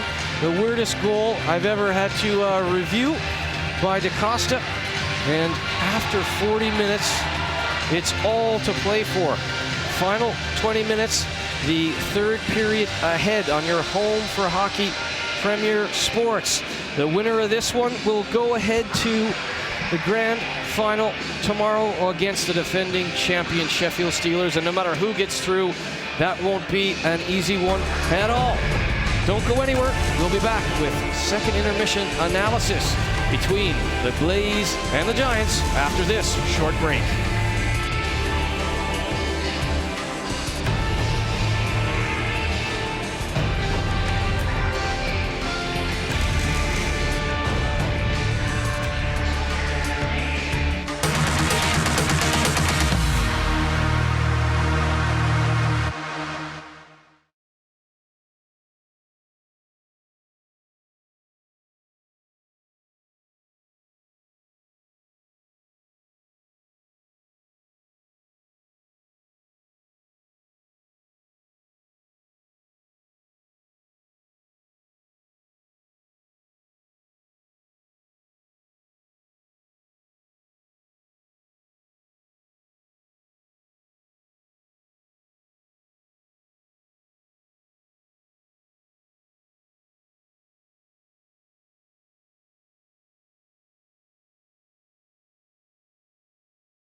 Welcome back. The National Ice Center, the Capital FM Arena. It is semi-final Saturday. The Elite Ice Hockey League Grand Final goes tomorrow live on your home for hockey.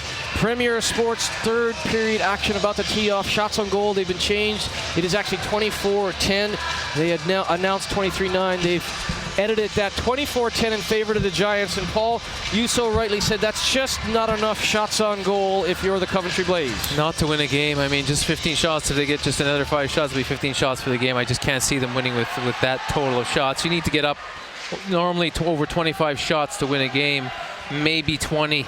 You're going to have to be pretty lucky to win a game with only 20 shots. Well, 10 is a good one-period total. Certainly not a great two-period total, but they're right in the game. And here comes Tendler. Tendler, quick shot. Chubak got a piece of that, and Tendler, he's making the most of his opportunity in this one. He's had a big defensive play, and he's had a couple of dangerous breaks down the wing like that against Chubak. Yeah, let off a good wrist shot on Carson Chubak. Chubak up to the mark on that occasion, but a good early sprightly start there from the Coventry Blaze. Looked over at Steve Thornton, wasn't happy with the Belfast Giants defensive coverage there. It's a good head of steam, it's a good head of here, but it's a good save by Chubak. Yeah, got a bit of glove on that. Good save from the Belfast Giants, number 1. Lee versus Chevry, just outside the Giants' blue line. Sawada, he's got that go-ahead goal. Peacock loses his twig. Here is Egner. Egner to DaCosta. He is the lone marksman for the Coventry Blaze, and this will be the last time I say it, the weirdest goal I've ever seen in a playoff game. And DaCosta starts out now. Here's Egner. Egner goes outside. Dumps it ahead for Lee, but Kevin Phillips does a good job getting it around to Mason. Mason couldn't handle it. Cowley goes to the front of the net, and Cowley has had a good game. Mason. Mason to Peacock. Quick hands. Just maybe one move too many. Brookwell will dump that in, and the Blaze will make a change. Here comes Robinson. One of the keys to the game for the Giants off the top. Paul Adey and I and Neil Russell, we discussed he could be the game breaker, and Robinson has been good, but he was quiet in that second period. Here's O'Mara, quick shot wide. Tendler, again, Tendler shooting from a hard angle, and Chubak has to hold on with O'Mara in front. Well, I think we're going to see a lot of this line, O'Mara, Gertson, and Tendler. I mean, they're creating the chances. Tendler had a bit unlucky there. I think he picked up that rebound, but fired it against his own man. And if anyone's going to get opportunities for the Blaze, it's going to be this line here. Very, very good line with lots of speed, lots of offensive talent. O'Mara versus Compton. And Compton can't get that draw. Good play by Gertson on the set piece. Gertson turns, fires it in. O'Mara hits Sandrock hard. Sandrock moved it to Lloyd, but O'Mara. Gertson with a chance. Jumps through the crease, couldn't pull the trigger. Keefe takes away some time and space. Tendler! Jeremy Tendler, welcome back to the lineup. 2-2. Jeremy Tendler with his 17th goal of this season for the Coventry Blaze, and you could just sense that one coming in these opening stages of this third period. 18:08 to go. Giants 2, Blaze 2. Well, this line, they've certainly picked it up slowly throughout this game. They've gotten better and better, and at the moment they're the biggest threat on the ice. And if you look at the Giants, the one guy who's the biggest threat is Mason, but again, you know, try to throw the puck around out of the zone, but a good play keeping that puck in. Smart play from Gertson there, spotting Tendler wide open. Tendler's not going to miss that kind of opportunity, but this has been the line that's been very dangerous for the last 20 minutes in this game, and finally they're rewarded with a goal. That's an NHL pass from Steve Gertson. Yeah, no, it's a fantastic pass there to Tendler. Whenever you get a puck like that on your stick, especially for a guy like Tendler, and you got a half a net to shoot from, you're smiling before it even goes in. And he finished off the play well. It was Jurgensen with the shot from the point. Gertson makes the really smart play, and Tendler, I just said it moments ago, he's made the most of his opportunity, gets his 17th goal of this season, probably the most important goal of the Coventry Blaze season, that's fair to say. Yeah, very much so, and it's sparked the Coventry Blaze back into life, and their fans are just sat alongside us here as well, and they've now been sparked back into life as well. You know, 10, we talked about it there, 10 shots on goal from the Coventry Blaze, but they've managed to get a couple of goals from those 10 shots.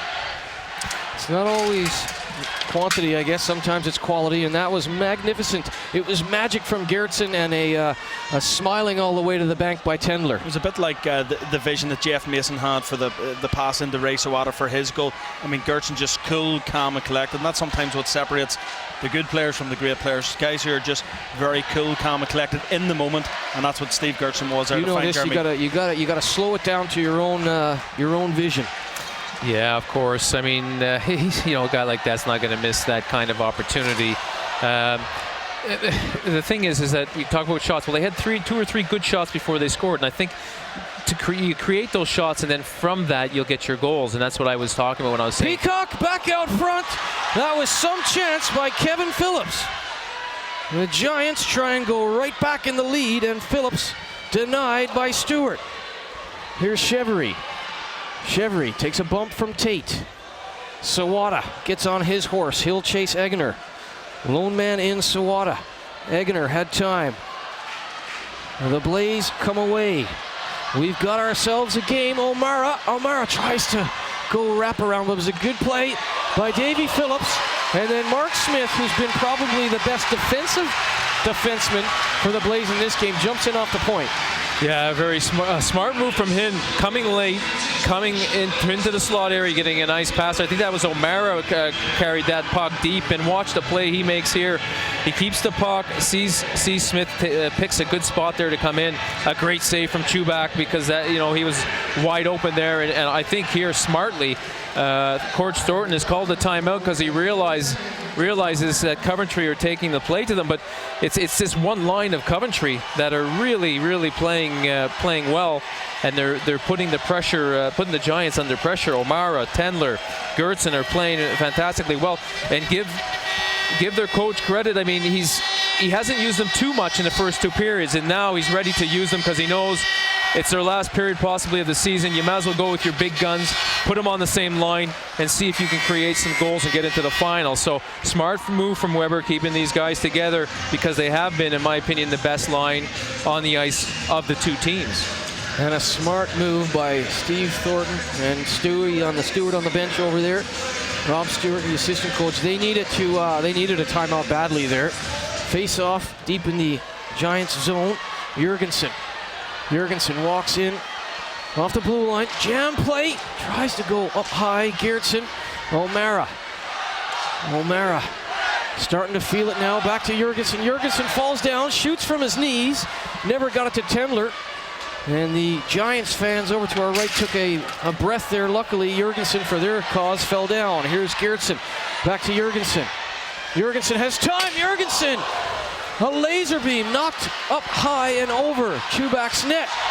Keefe gets hauled down, and it will be a power play for the Belfast Giants. It looks like O'Mara for tripping.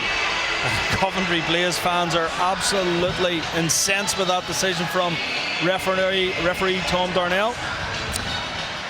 You know what? The referees have let them play. That's the first power play on either side of the puck. First time we've heard the whistle for... It'd be interesting to see the replay on that penalty. Yeah.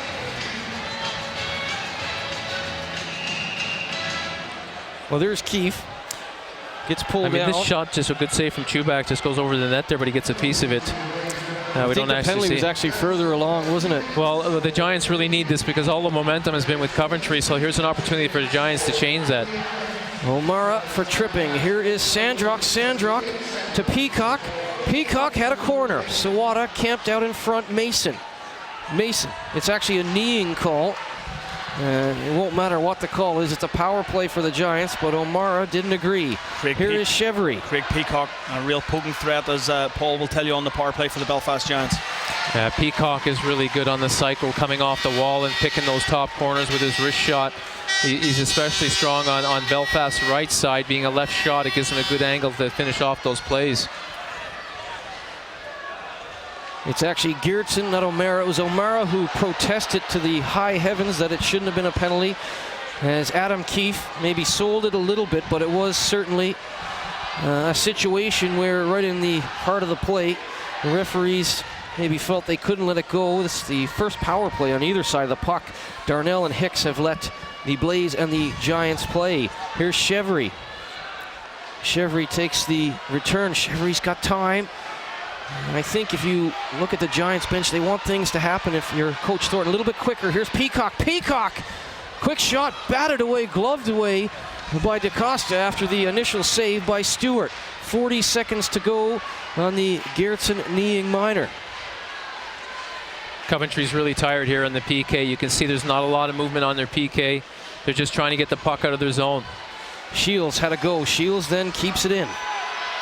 Here's Mason, who's had such a good game. Chevery, the puck was there, and somehow Stewart keeps it out with both Chevery and Sawada storming the crease. Yeah, good penalty kill there from the Coventry Blaze so far, but keeping the Belfast Giants on the whole to the perimeter. But Brian Stewart called into action there on that occasion. Comes up with a save.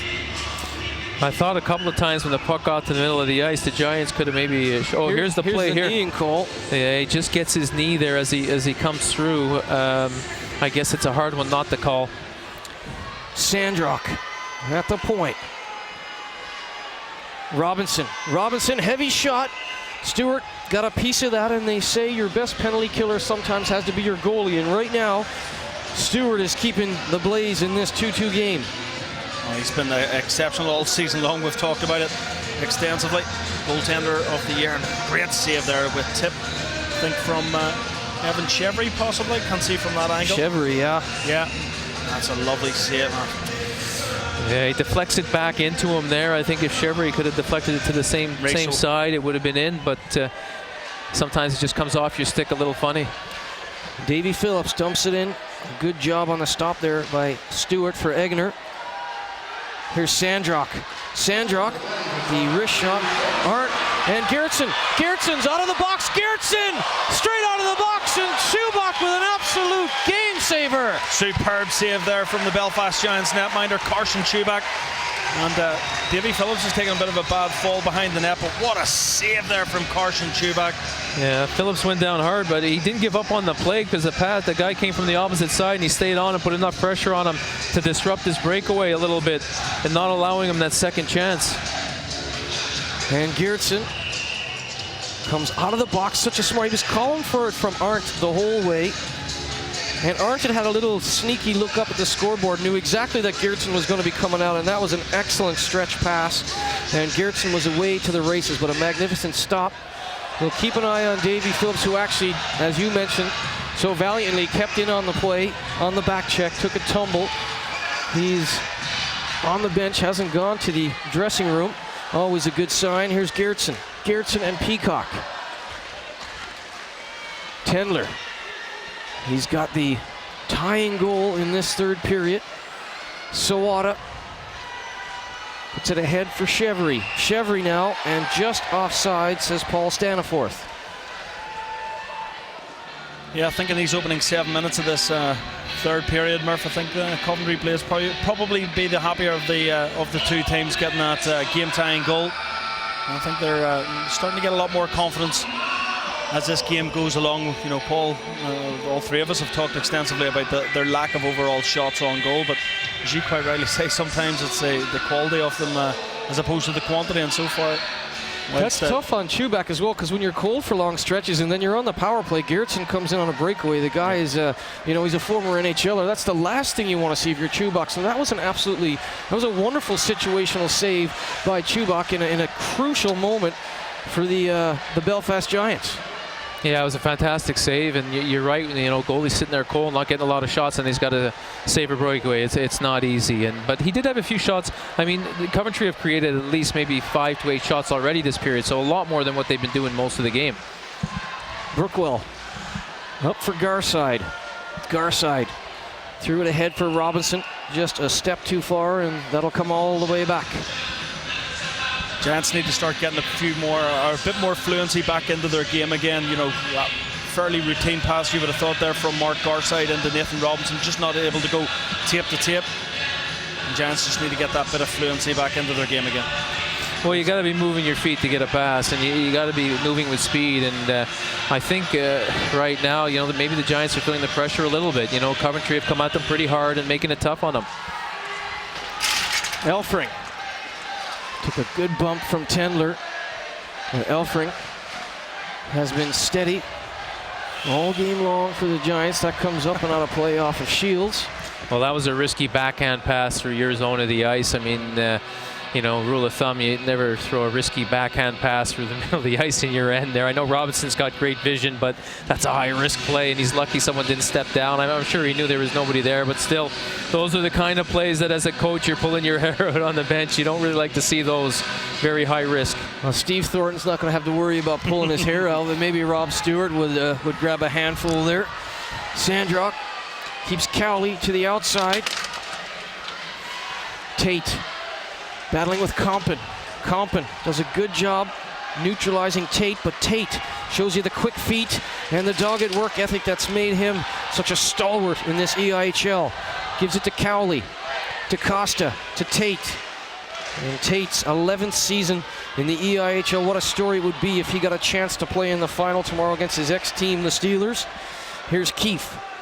Keefe, quick shot. And that looked like it surprised Stewart a little bit. I don't know if it hit Lee after it came off of Keefe's stick. Does it hit? Well, it just looks like he waves at it there. Luckily for him, it wasn't on target.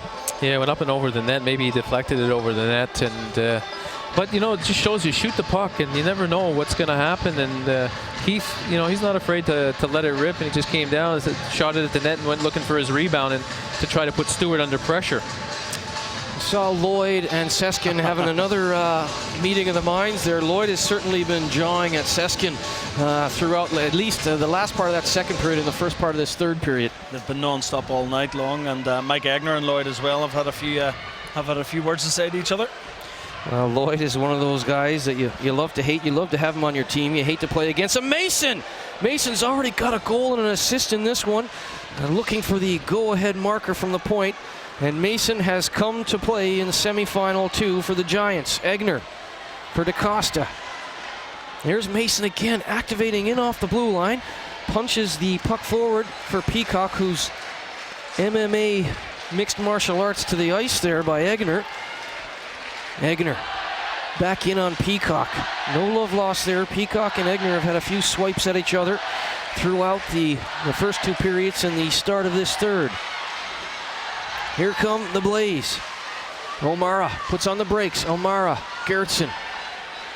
Great movement of the puck there. Tendler tries to get a touch in front, but Chubak came out to the top of the blue paint and says no rebound. Now Chubak's doing a good job coming out of his net, taking away the angle of the shot, and Tendler went hard to the net there, but just couldn't cause enough disruption to get that puck behind Chubak. He's been very solid for the Blaze when for the Giants when called upon, and that's what the Giants are going to need here, because I'm sure he's going to be tested a little bit. Arndt jumped ahead, but Brookwell will throw it all the way back down to the Blaze zone, and Chalmers to Arndt. Robinson had that dangerous backhand pass, but you know what? He's got a lot of confidence, doesn't he? He just keeps coming right back. Here he is, Robinson. Sweeps to the outside on Seskin. Puts the left leg out. He's only 5'9", but plays a lot bigger. Here's Brookwell. Brookwell shoots through traffic. Chalmers boxes out as Stewart contains that puck. That's what the Belfast Giants need to do here moving forward. Establish a good cycle and getting those shots in on Brian Stewart again. And you see Cody Brookwell just letting that wrist shot go. Mark Garside looking to try and get the tip on it right in front of Brian Stewart. Good play by Chalmers. Good awareness on the ice as well. Turns and A-frames. Doesn't let Garside come back into the play.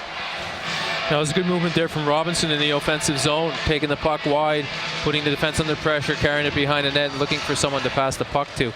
Compant wins the draw. Phillips. Nice quick pass by Sandrock to Phillips. Good blocker save by Stewart. Here's Jurgensen. Good hit. Davy Phillips, who fell awkwardly into the boards on the back check on Gertson. And good news there, he's back. Bad news if you're a Blaze, as you see his physicality there. Robbie Sandrock trying the stretch pass to Darrell Lloyd. We've seen that quite a bit in Belfast this season. It's worked out very well. Great hit here, great hip check from Davy Phillips along the boards on Jorgensen.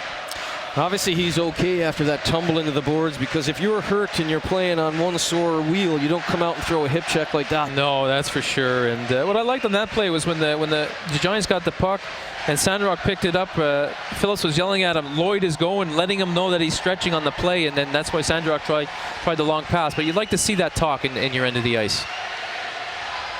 Kevin Phillips takes the pass from Mason, decides to go back to Mason. That's a good decision. He has been hot throughout this one, Jeff Mason. Sawada, being watched by Eggener. Sawada goes in, left shoulder first, but pops right back up. Chevery's got time, he's got space. That was a really, really good job by O'Mara. Nice stick check. Took away that opportunity. Here's Geertsen. Geertsen, stapled by Sawada. Mason, who seems to be all over the ice, comes in to try and help out. Eggener skies one in on Chubak. He'll just hold on, and there'll be a face-off with 9:09 to go. Giants 2, Blaze 2, semifinal 2.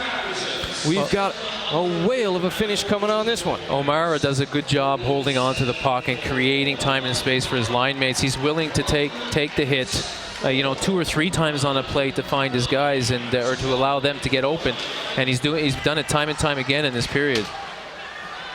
Garside to Brookwell.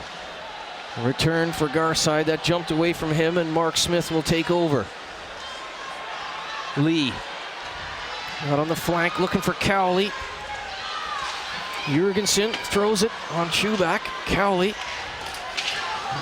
has really had a solid game, thriving with the ice time and the system of Chuck Weber. And look at him come back on Robinson.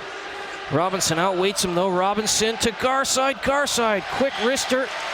And Stewart will just hold on to that. No rebound for Shields. Yeah, another fairly routine save there for Brian Stewart. Nobody taking his eyes at all. Garside just lets that one go. Good clear vision straight in the glove.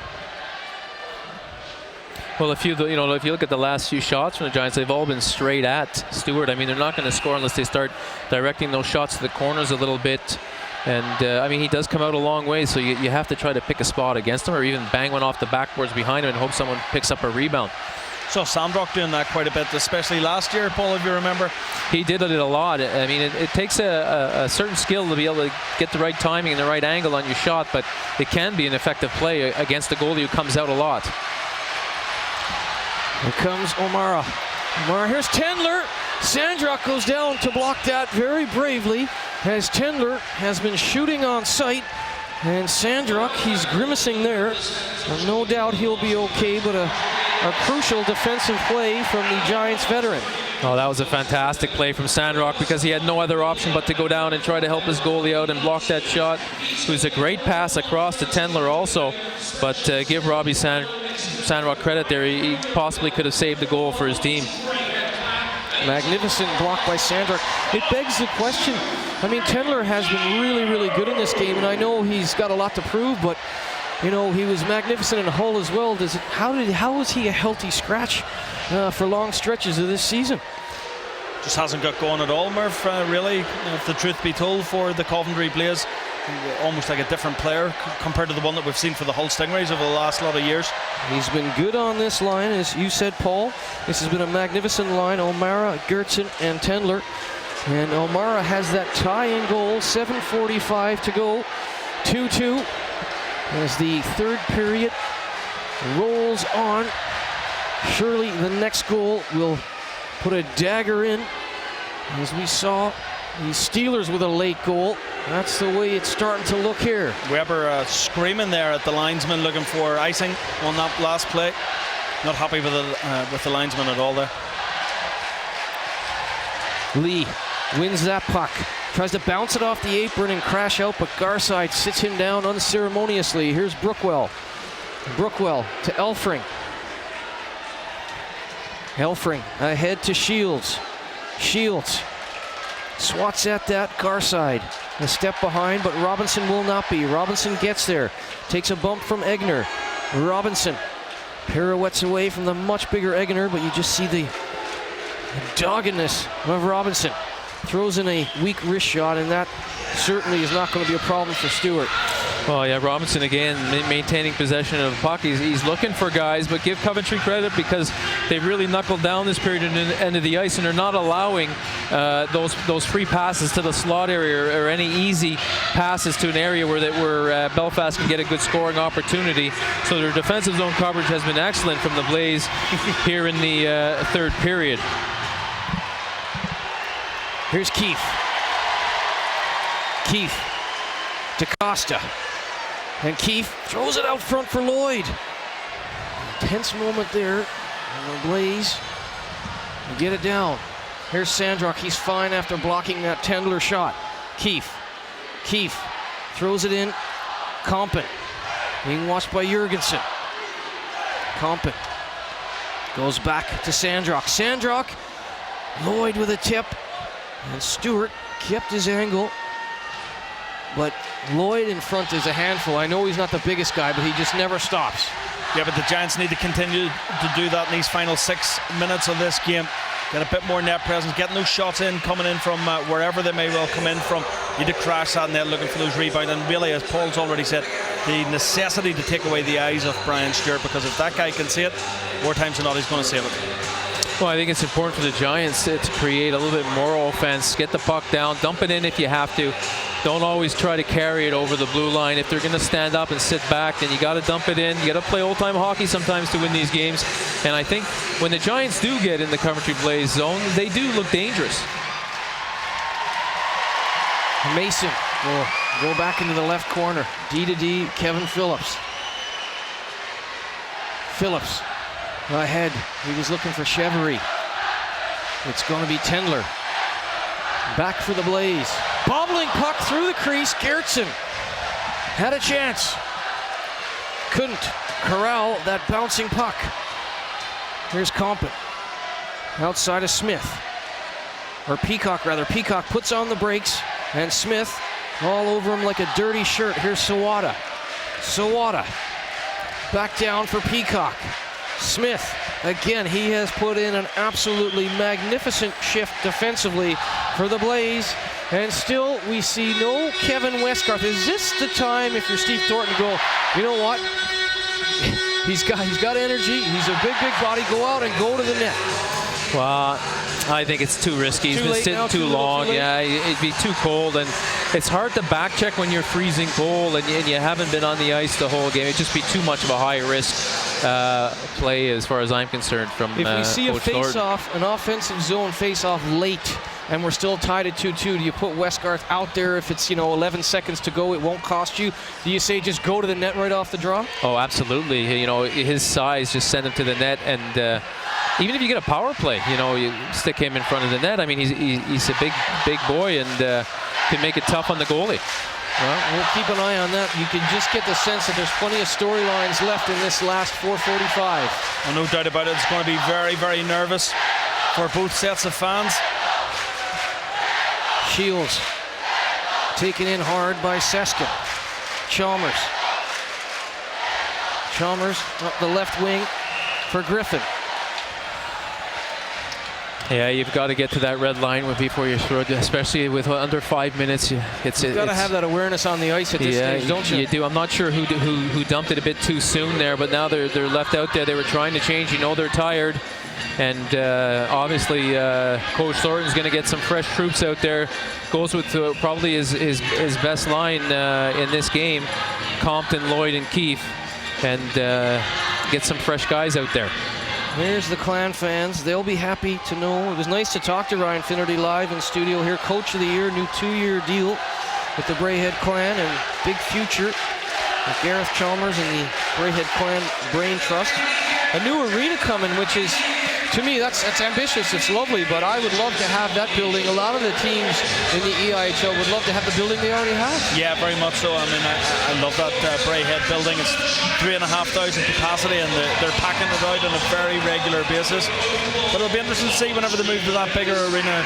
We were out last night, weren't we, with Finner and Gareth Chalmers, and we were saying, the proposal to put in an 8,000-seater stadium in Glasgow, which is ambitious, but the way the sport is growing in Glasgow, you wouldn't back against them at all and packing that out. Well, if there's a backroom staff that can make that work, I think it is the Bray head clan, Gareth Chalmers and co, doing a wonderful job there. Here's Compton. Compton dangles back to the point. Screamer from Sandrock, flashing the leather is Stewart. Oh, that looks to me like the best save of the night here. We know how hard Sandrock can shoot the puck, and he's getting that time a deflection also, and Stewart has to react to that deflection. That's a tough save and a fantastic save from him. It's an absolutely sublime save, is right, because Adam Keefe is taking his eyes there and just leaps out of the way as Sandrock lets out. Well, maybe not taking his eyes completely because where the puck was coming in from, but Adam Keefe doing his best to take away Brian Stewart's eyes, but a superb full credit to Jurgensen. Keefe not always the easiest man to move. Dying moment there, jumping down onto his belly was Sawada, swatting at it, knocked it up and over. But Sandrock over the years, that slap shot has put the fear of God in many a goalkeeper, and give Russ Cowley credit too. He went down to block that slap shot from Sandrock, but it was a magnificent glove save. 3:30 to go, third period action. Belfast 2, Coventry Blaze 2, Aaron Murphy, Neil Russell, Paul 80.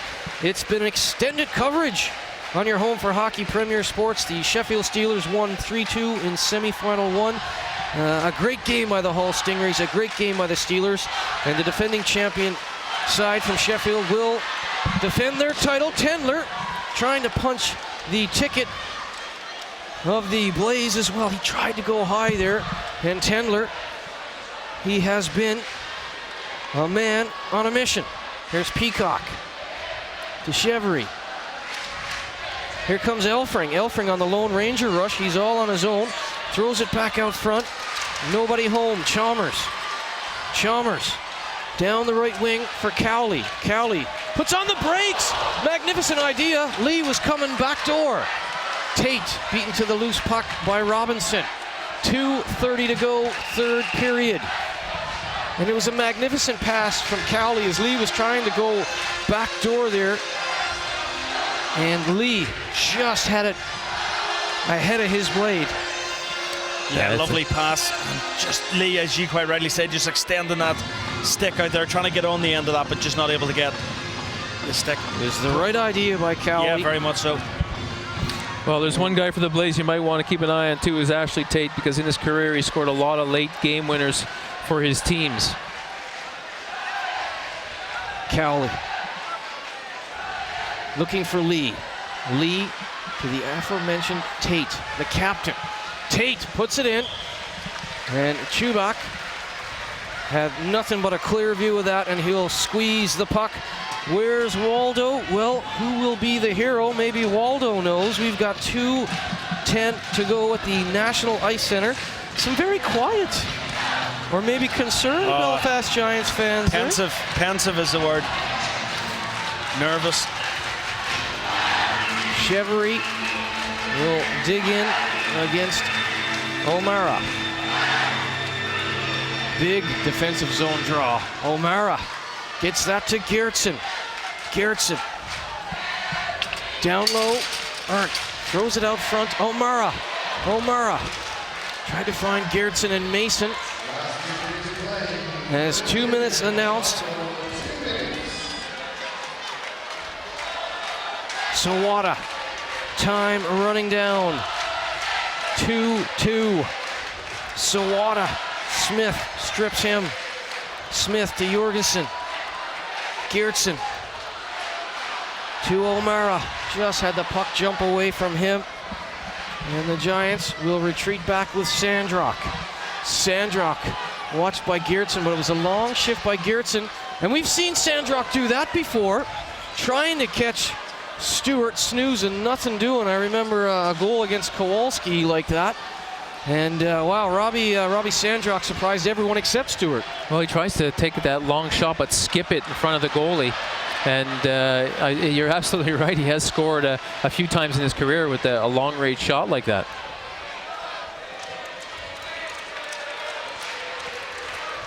Stewart was, well, he felt he was interfered with behind the play. He went down there. He's still remonstrating to Mike Hicks. He's going to have to settle down and just get his head back in it as Compton goes to work. Compton tries to go backdoor there. Compton He'll get another opportunity. 35 seconds to go. Here's Robinson. Robinson brought in for his offense. Back to the point. A screamer. And again, the puck stays out. Shields being watched by DaCosta. Sandrock has had a couple of big bombs from the point. Sandrock walks in. Gets knocked down. Tate to Lee. Lee will not beat Chubak. Chubak smartly comes out and plays the puck to Garside, who lays it off to big Davy Phillips. Just a few ticks to go on the clock here at the National Ice Center. Oh, baby! A game so good, 60 minutes couldn't decide it. And our 8-hour marathon will continue. Oh, that's been another incredible game here, especially this third period, which is full of action. A much better period here in the third. A lot more going on, but I think we have to credit the Coventry Blaze because I thought they played an excellent third period, being down a goal coming into it, and the one line, their top line of O'Mara, Gertson, they did a fantastic job there, and it was just a question of time before they were going to get a goal.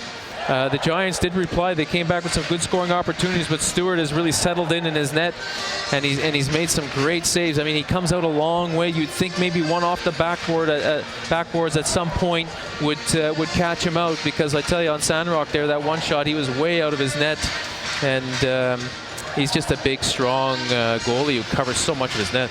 Well, from a coaching perspective now, Paul Lady, you were here in the final last year, and when you get ready for this overtime, do you just minimal dialogue with the players? They know what they have to do. You don't need to micromanage. Or if you're Steve Thornton, do you deliver one last sort of, come on guys, this is the what we play for? Do you just let the guys settle, have a little bit of a breather now before the overtime starts? Sometimes you might say anywhere from 1, 2, or possibly 3 things. I mean, you look for the critical things, the things that are most important, or also maybe you talk about 1 or 2 of their key players in the offensive zone that you might want to have a certain matchup against certain players, and so you can discuss these things on the bench. And but you're right, you don't want to say too much at this point. I mean, the guys got to get out there and play and then decide the game. So but by this point, no one's feeling pressure anymore. It's just about going out there and playing a great shift, your next shift. And Neil, Chuck Weber, a few months ago when things looked so tough at the Sky Dome, he said, stick with it, stick with the system, let's work hard, believe in our goalie who has been magnificent all season long. Does Chuck Weber have much to say over there, or does he just know that the guys just got to stick with the plan he put in place those months ago and has turned this ship around? Chuck Weber's constantly communicating with his team, Murph, throughout the entire 60 minutes of a game. He's a highly impressive individual, as we said. He's a winner. He's a winner. He's highly impressive. I like the way he conducts himself away from the rink, and I like the way he conducts himself at the rink as well. And he has absolutely transformed this Coventry Blaze team certainly from the team that I saw in the early part of the season. It's a 10-minute overtime, and it is 4-on-4. Plenty of ice out there. It's going to be an exciting finish. There was some debate last year, wasn't there, about the ice not being cut again? Remember in the final?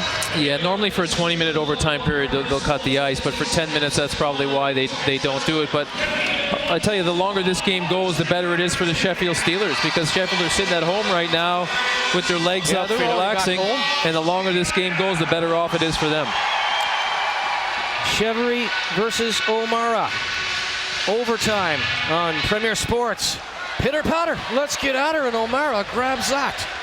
A funny bounce on the drop of the puck, and O'Mara gets things started for the Blaze. Here's Jorgensen. Elfring, watched by Geertsen. Geertsen with quick hands. Geertsen tried to put it out front to O'Mara. Sawada to Chevry. Chevry to Elfring. Elfring dumps it off to Sawada Mason, who's been in on both Giants goals, looking for the winner. Out front, Mason, bouncing puck. And O'Mara, the steadying presence, he'll swing back. 9:20 to go in the overtime session. Giants 2, Blaze 2. The winner goes through to the grand final against the Steelers. Here's Jorgensen. Jorgensen throws it in front. Cowley was watched by Sandrock. Here's Peacock. End around for Davy Phillips. And Davy Phillips has a look up, says, I'll go it alone. He'll dump it in as he gains the red line. Stewart, that caught him a little bit by surprise. He reached back with the right skate. Here's DaCosta. 8:45 to go. DaCosta, watched by Peacock. DaCosta has his head up, doesn't like what he sees as options. Finally moves it to Egner. Egner to Cowley. Cowley with a long shot. He was looking for a rebound for Arndt, but Chubak holds on, and there'll be a face-off deep in Giants territory. Yeah, just 1:33 gone in this 10-minute overtime, and really nervous times for Coventry Blaze and Belfast Giants. Coaches, players, fans. This is what it's all about. This is playoff hockey, Murph. Yeah, and someone is going to have some serious elation because there's nothing like scoring an overtime winner. Yeah. And Elfring, I'm sure he's had a few in his career. He's going to dump it down to Seskin. Seskin goes D to Chalmers. Good to see Chalmers back in action. I believe he had a broken leg last year. Had a really serious injury. Really very physically fit individual and a real student of the game. And a bright talent in the GB. Set up someday, no doubt. Here's Robinson. Robinson away with Shields. Robinson walks the line, puts the brakes on, puts it down low for Shields, being watched by Seskin. Shields back to the point. Here's Robinson. Robinson shoots. Good active stick there. And the Blaze will take over. Jorgensen has a look up ice, and as mentioned, it's 4-on-4, so there's plenty of room out there, and certainly no room to make a rush pass as you have so much more room to operate, and that was smart by Jorgensen. No, it's a clever play, and you're absolutely right. At this stage, it's that one little mistake, that one little bad pass that you make, that's maybe a soft pass that you leave behind for somebody, and the other team picks it up and walks in and scores. Those are the ones you have. Every pass you make at this stage has to be a hard pass in case it's not on the money, and then it doesn't come back at you too quickly. But you're absolutely right. You know, sometimes these 4-on-4 situations are decided by a guy not covering his guy in the defensive zone.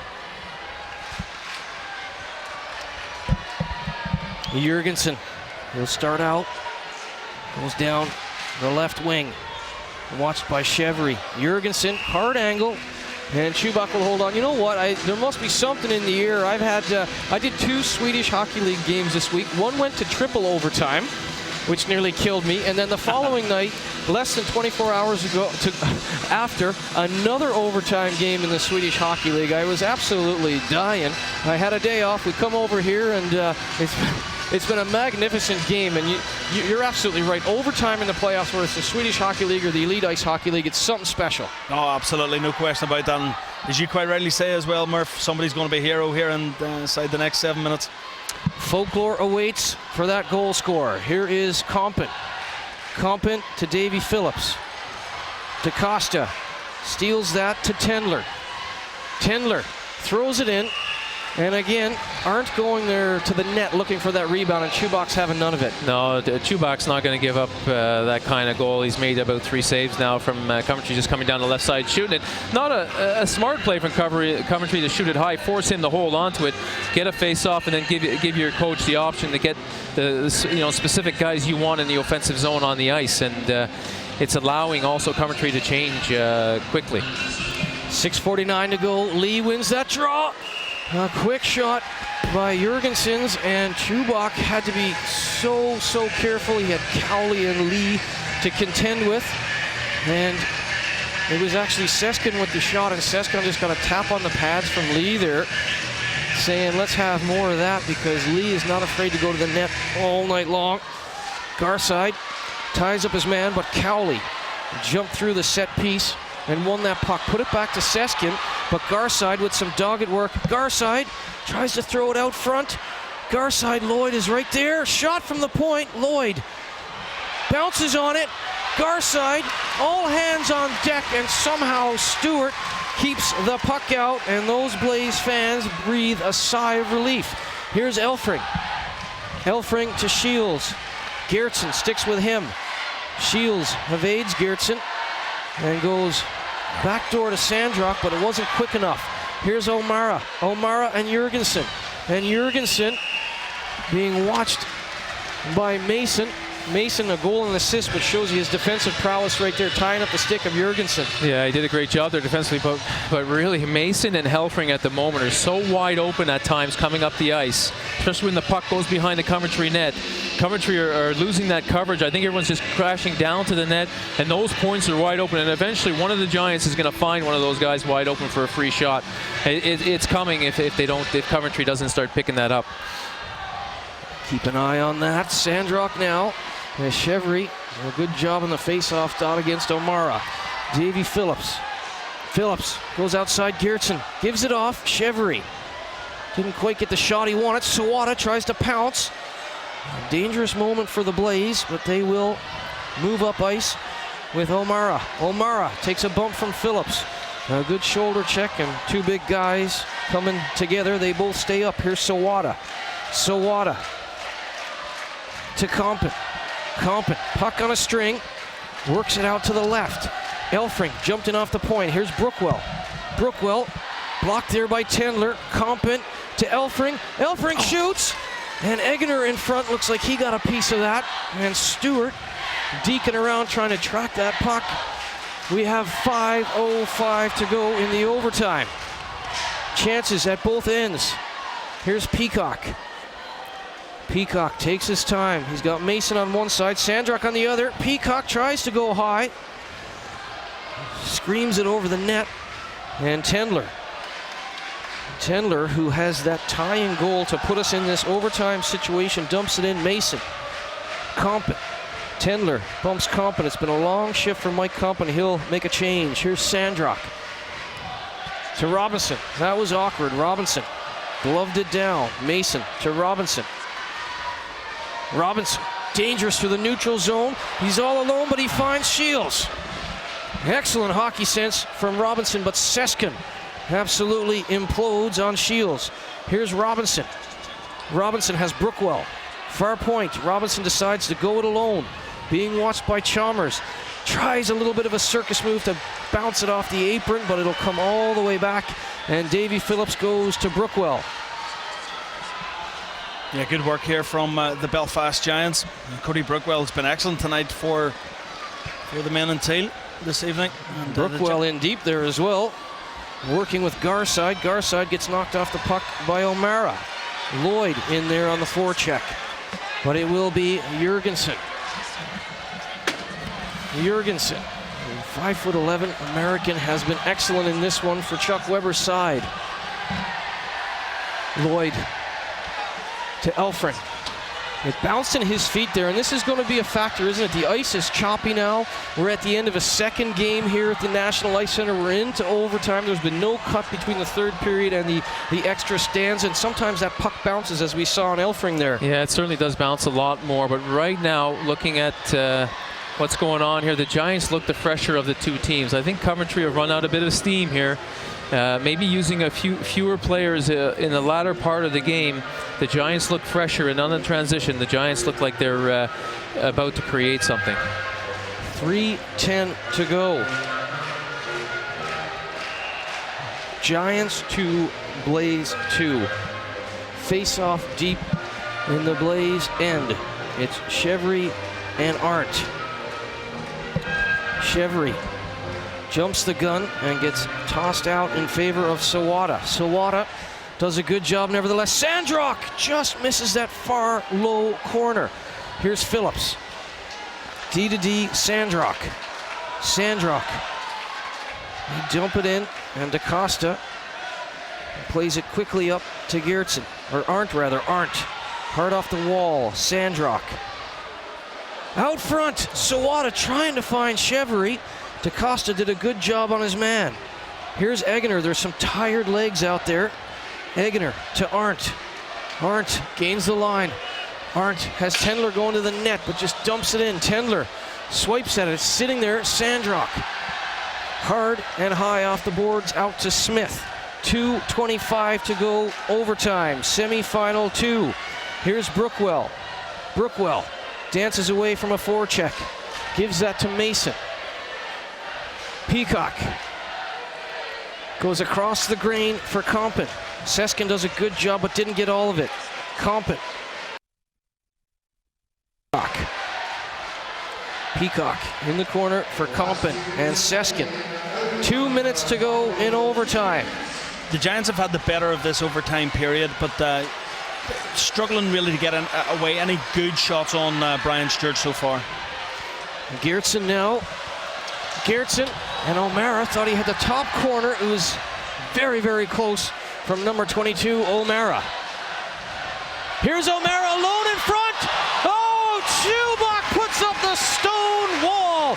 Carson Chubak, you beauty. What a big save that was. I mean, he kept that pad down, made it really tough on O'Mara to get the puck up. It probably was rolling a little bit on O'Mara, but still a good opportunity, probably the best chance of the period.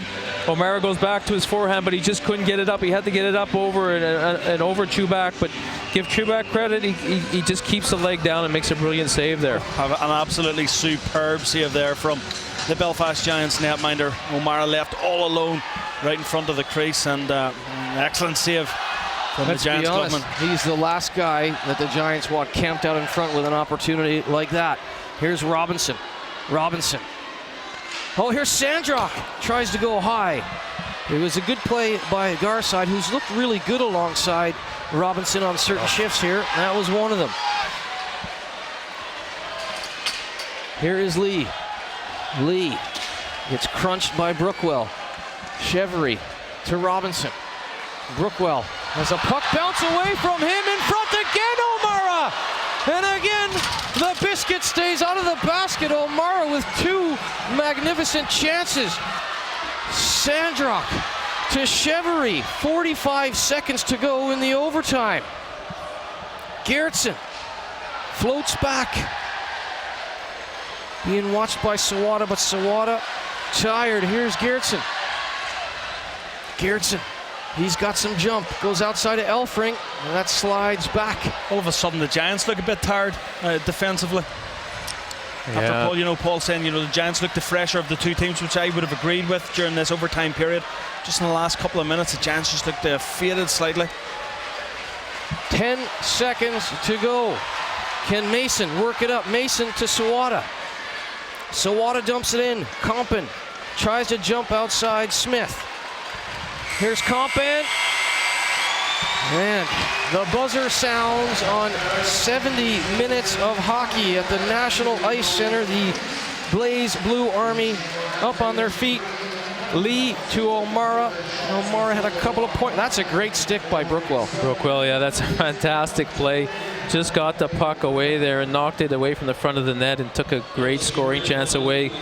Good stick from him there. Game-saving play. So they will. It looks like they'll do the part of the ice for the shootout, the middle of the ice. You know what? A lot of people have said over the years, whether it's Olympic level or whatever, that the shootout is a tough way to decide a playoff game. Your thoughts? True. I mean, you always, you hate to lose in a shootout. It's nice to win one, but to lose them is always a hard way to end your season. It's happened to me a few times as a player and as a coach, and it's not a nice way to lose. I guess the problem is, I mean, you see sometimes where games go into those 4, 5, 6 periods of overtime, and it never ends. So yeah, like the Swedish Hockey League a few nights ago. So yeah, I think at some point you got to have a shootout to decide it. And there's Westgarth in the middle of your screen. He didn't get a shift, did he? No, not one shift all night for the Belfast Giants. And this is now going to be a battle of the netminders here. And I'm sure Steve Thornton wouldn't have envisaged this maybe at the start of the night, and going up against Brian Stewart in a penalty shootout. It's going to be a tough task for the Belfast Giants. Top goalie in the league. He's had a good game. And you know what though? Chubak's game saver on O'Mara. Not the one with the Brookwell active stick, but the one where he had to go down and get the glove up over his left pad. That was the save of the game, other than the glove save by Stewart on Sandrock. We have had some goaltending performance. Oh, both goalies were solid tonight, and like you said, made key saves at the right time to keep their teams in, especially in the third period. And you just never know in shootouts what's going to happen. And I mean, both goalies are quality goalies, and I'm not sure what their records are in shootouts in their career. But you know, with the way they're both playing tonight, they're going to be hard to score on. And there is Brian Stewart, 6'5". That's a whole lot of goalie. And Stewart, who played in DEL2 last year in Landshut, I believe, he was highly sought after by Lefebvre, and really, really grateful is Chuck Weber that that was the case. Easily their best player this season, and a fantastic pickup by Mark Lefebvre during the off-season last year. He's, I think Chuck Weber was on record either earlier on today, and one of the interviews that I heard from him, or over the last couple of days, saying, you know, if it wasn't for Brian Stewart, the Coventry Blaze season could have been a hell of a lot worse than it was. You know, obviously the Blaze finished in 6th place in the league, and he's obviously intimating that if it hadn't been for Brian Stewart, they could well have ended a lot further down that league table.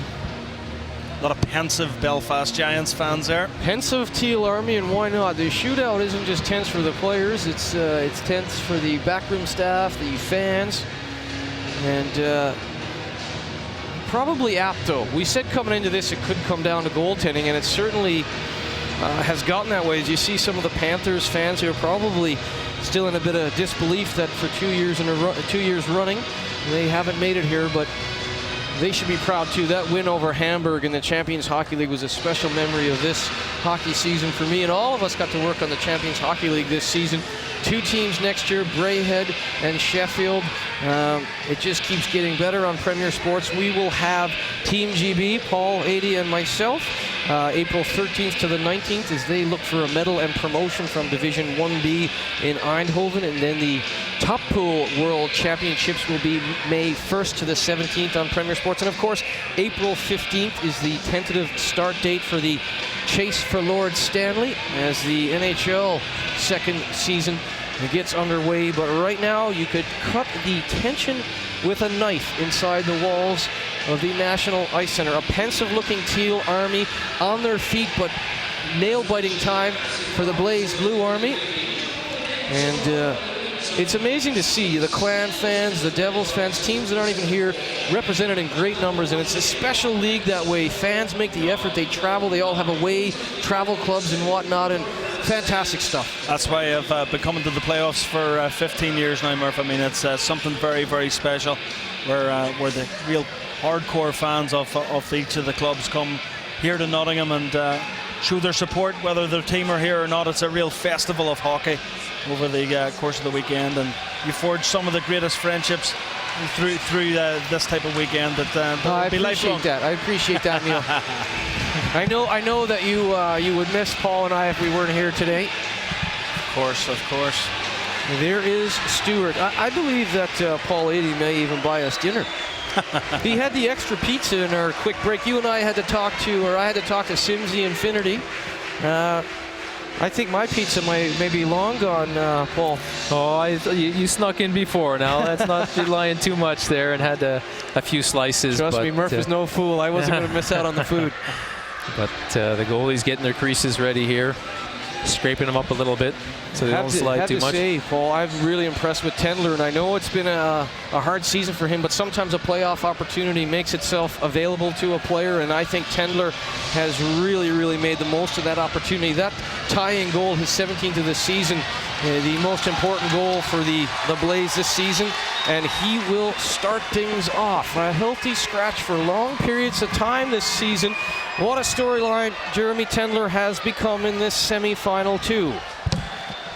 Tendler, Chubak, and we're away in the shootout.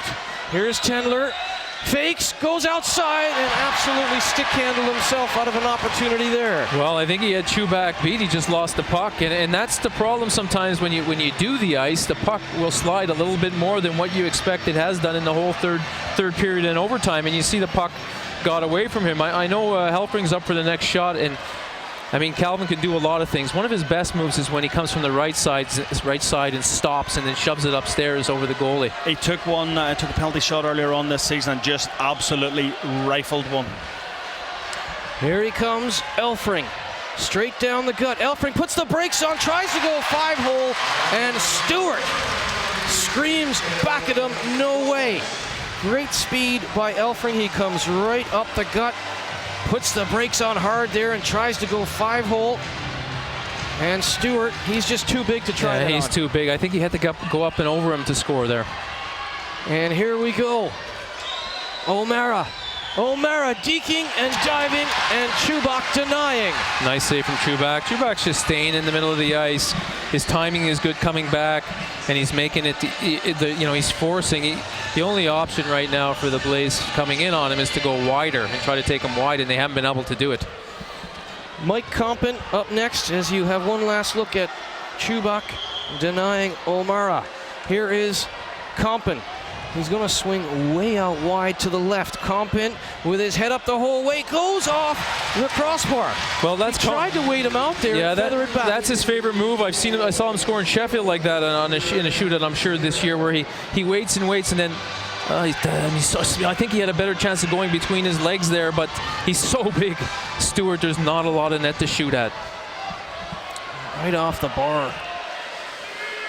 Well, both goalies have had some help from the post. Here's Arndt.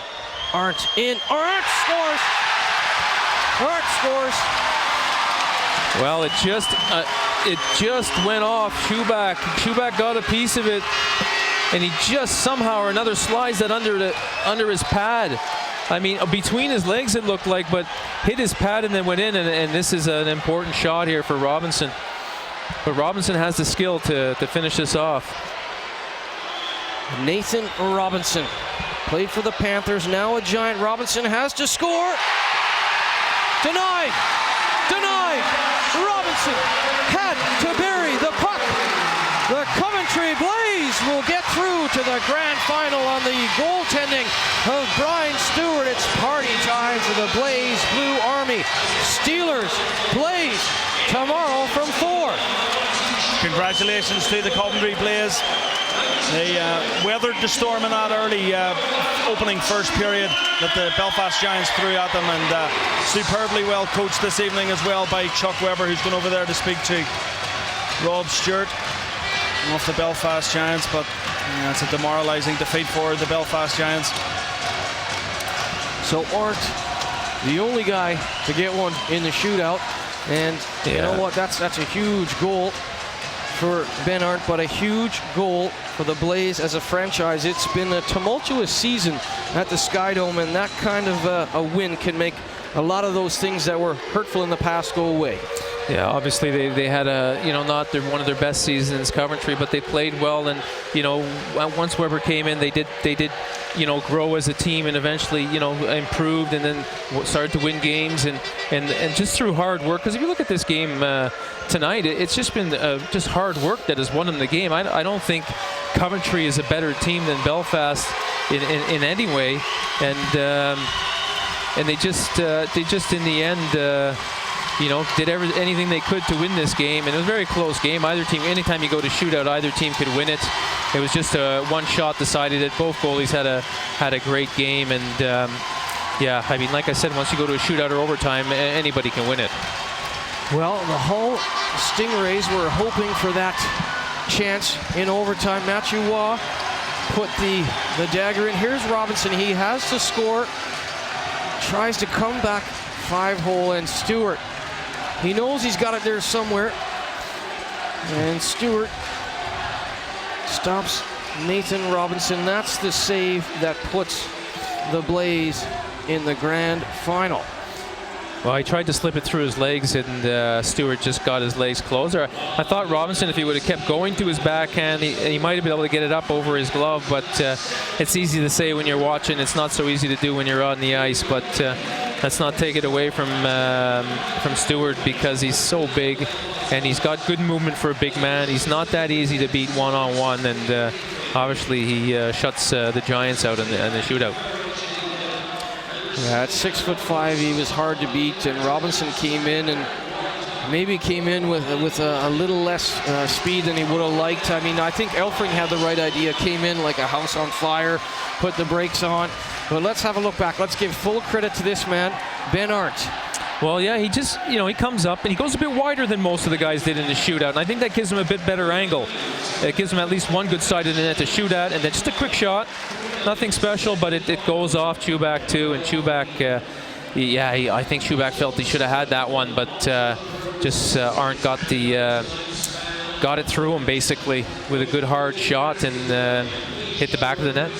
Let's give credit, though, if it wasn't for Chubak, he made that magnificent save late in the dying stages there. A glove save, O'Mara dead to rights in front. If Chubak doesn't make that save, it's over long before that, Neil. Yeah, there's a couple of good saves there from Carson Chubak in those dying minutes off that overtime. And yeah, I think Paul's right. He maybe would have wanted that Ben Arndt goal back again. Nathan Robinson picking up the man of the match for the Belfast Giants here, but yeah, Carson Chubak had a good game tonight for the Belfast Giants. But congratulations to the Coventry Blaze. Congratulations to the Coventry Blaze. Congratulations to the Sheffield Steelers. Our grand final tomorrow. We will be live with our pre-game show from 3:30. There is Nathan Robinson, the man of the match. We will then have the puck drop live around 4:10, 4:15, I believe it usually is, and we will be live right through to the presentation of trophies and awards and whatnot. A magnificent day of hockey at the National Ice Center. We have been live for almost 8 hours. It has been an absolute bit of magic, something to be a part of, a little bit of history. The semifinals have never been shown on TV before. The Hull Stingrays nearly eliminate the Sheffield Steelers, but Matthew Waugh shows why he's the most outstanding player in the league. That would have been enough. That would have been a great day of action right there. Here, Stewart backstops a shootout win over the Belfast Giants. And it will be Steelers Blaze, and it was a magical day of hockey, Paul Eadie. Yeah, it was a fantastic day of hockey, and I was really impressed with the way Hull played in the first semifinal against the Steelers, taking them to the last 3 seconds of that game, and a fantastic performance from them. But the Steelers, again, did what they've done all year, found a way to win the game. In third periods, they've won so many games this year and ended in overtime. So congratulations also to the Steelers for getting to the finals. And what a storyline that man is. Jeremy Tendler, shall we say he was lost in the wilderness for long stretches for Chuck Weber as a option in the roster. Cale Tanaka doesn't go tonight. Tendler comes in. Tendler gets his 17th goal from Geertsen to send this one to overtime. And, he took his opportunity. He made a big defensive play when the puck was rolling towards the line behind Stewart. He was physical, and he was really good with Geertsen and O'Mara, and that's a great opportunity taken by Tendler. Well, the thing is, as an offensive forward, it's really important who you play with. You have to have a good understanding with the guys who are out there. And I think with Tendler, when he has a guy like O'Mara at center, O'Mara is willing to do a lot of the work, create a lot of the space out there in the ice for a guy like Tendler to get in position for a scoring opportunity. Same thing, Geertsen uses his speed to do that. So when you put the three of them together, they're a very good line. We're waiting for Chuck Weber, but I believe he wants to wait for his players. We were told that if that was the case, he would wait for his team, and that's that military precision we talked about. They marched into the hotel 2 by 2, and they're going to leave the ice together. He was out on the ice with his team there, and then, yep, you're quite right. I'm just looking down at the far tunnel, and Weber is waiting there for his team. And just like the way that guy goes about his work 24/7 with this team. They salute the Blaze Blue Army. There they are, and I tell you what, there he is. He's waiting for his team.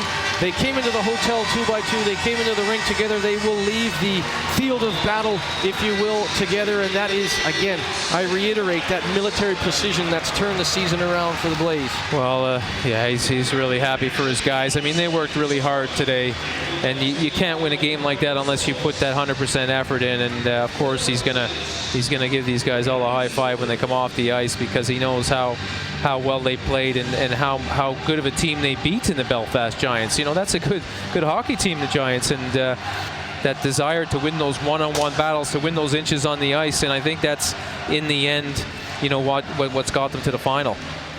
Well, Chuck, it was another tense affair. It could have gone either way, but the pendulum has swung in your favour, and you're through to tomorrow's final. How do you feel? Well, great. We still have a lot of work ahead of us. I was proud of the way the boys responded. We gave up those goals to trail, and every time we bounced back, and couldn't be more proud of the way the guys hung in there and defended hard. We bent a lot, but we didn't break, and that's been kind of our motto throughout the year. And fortunately, we were able to get the points in the shootout. What did you say to the guys in the second interval? Because you came out and got equal, back on level terms, 2-2 within about a minute, and that next goal was crucial at that point, wasn't it? Well, yeah, the biggest thing we told the guys is you're one shot away, and we hadn't played our best hockey so far, in that first 40. So we knew we had another gear, and it's all the conditioning work and everything else these boys put in the gym that the fans don't see that paid off in the end. And obviously we talked about Brian Stewart previously. We knew he'd be important, but it was proven again, wasn't it? Yeah, I mean, Brian is our catalyst, and couldn't be more proud of him. All in all, I've said all along he's the best goalie in this league. Arguably, should have been maybe even considered one of the 3 candidates to be MVP of this league as well. But we're happy for him, and we're looking forward to another big effort tomorrow. And looking forward to tomorrow. It's been a really tough game here today. Do you think there's sufficient recovery time for the players? It has to be. There's no other options. We can't change the time. So, we're going to go through a recovery process. Our trainers do a great job. And, we're going to give these guys the best situation to be successful tomorrow. Well, I won't keep you from it any longer. Congratulations. A fantastic effort here today. Thanks. Appreciate it.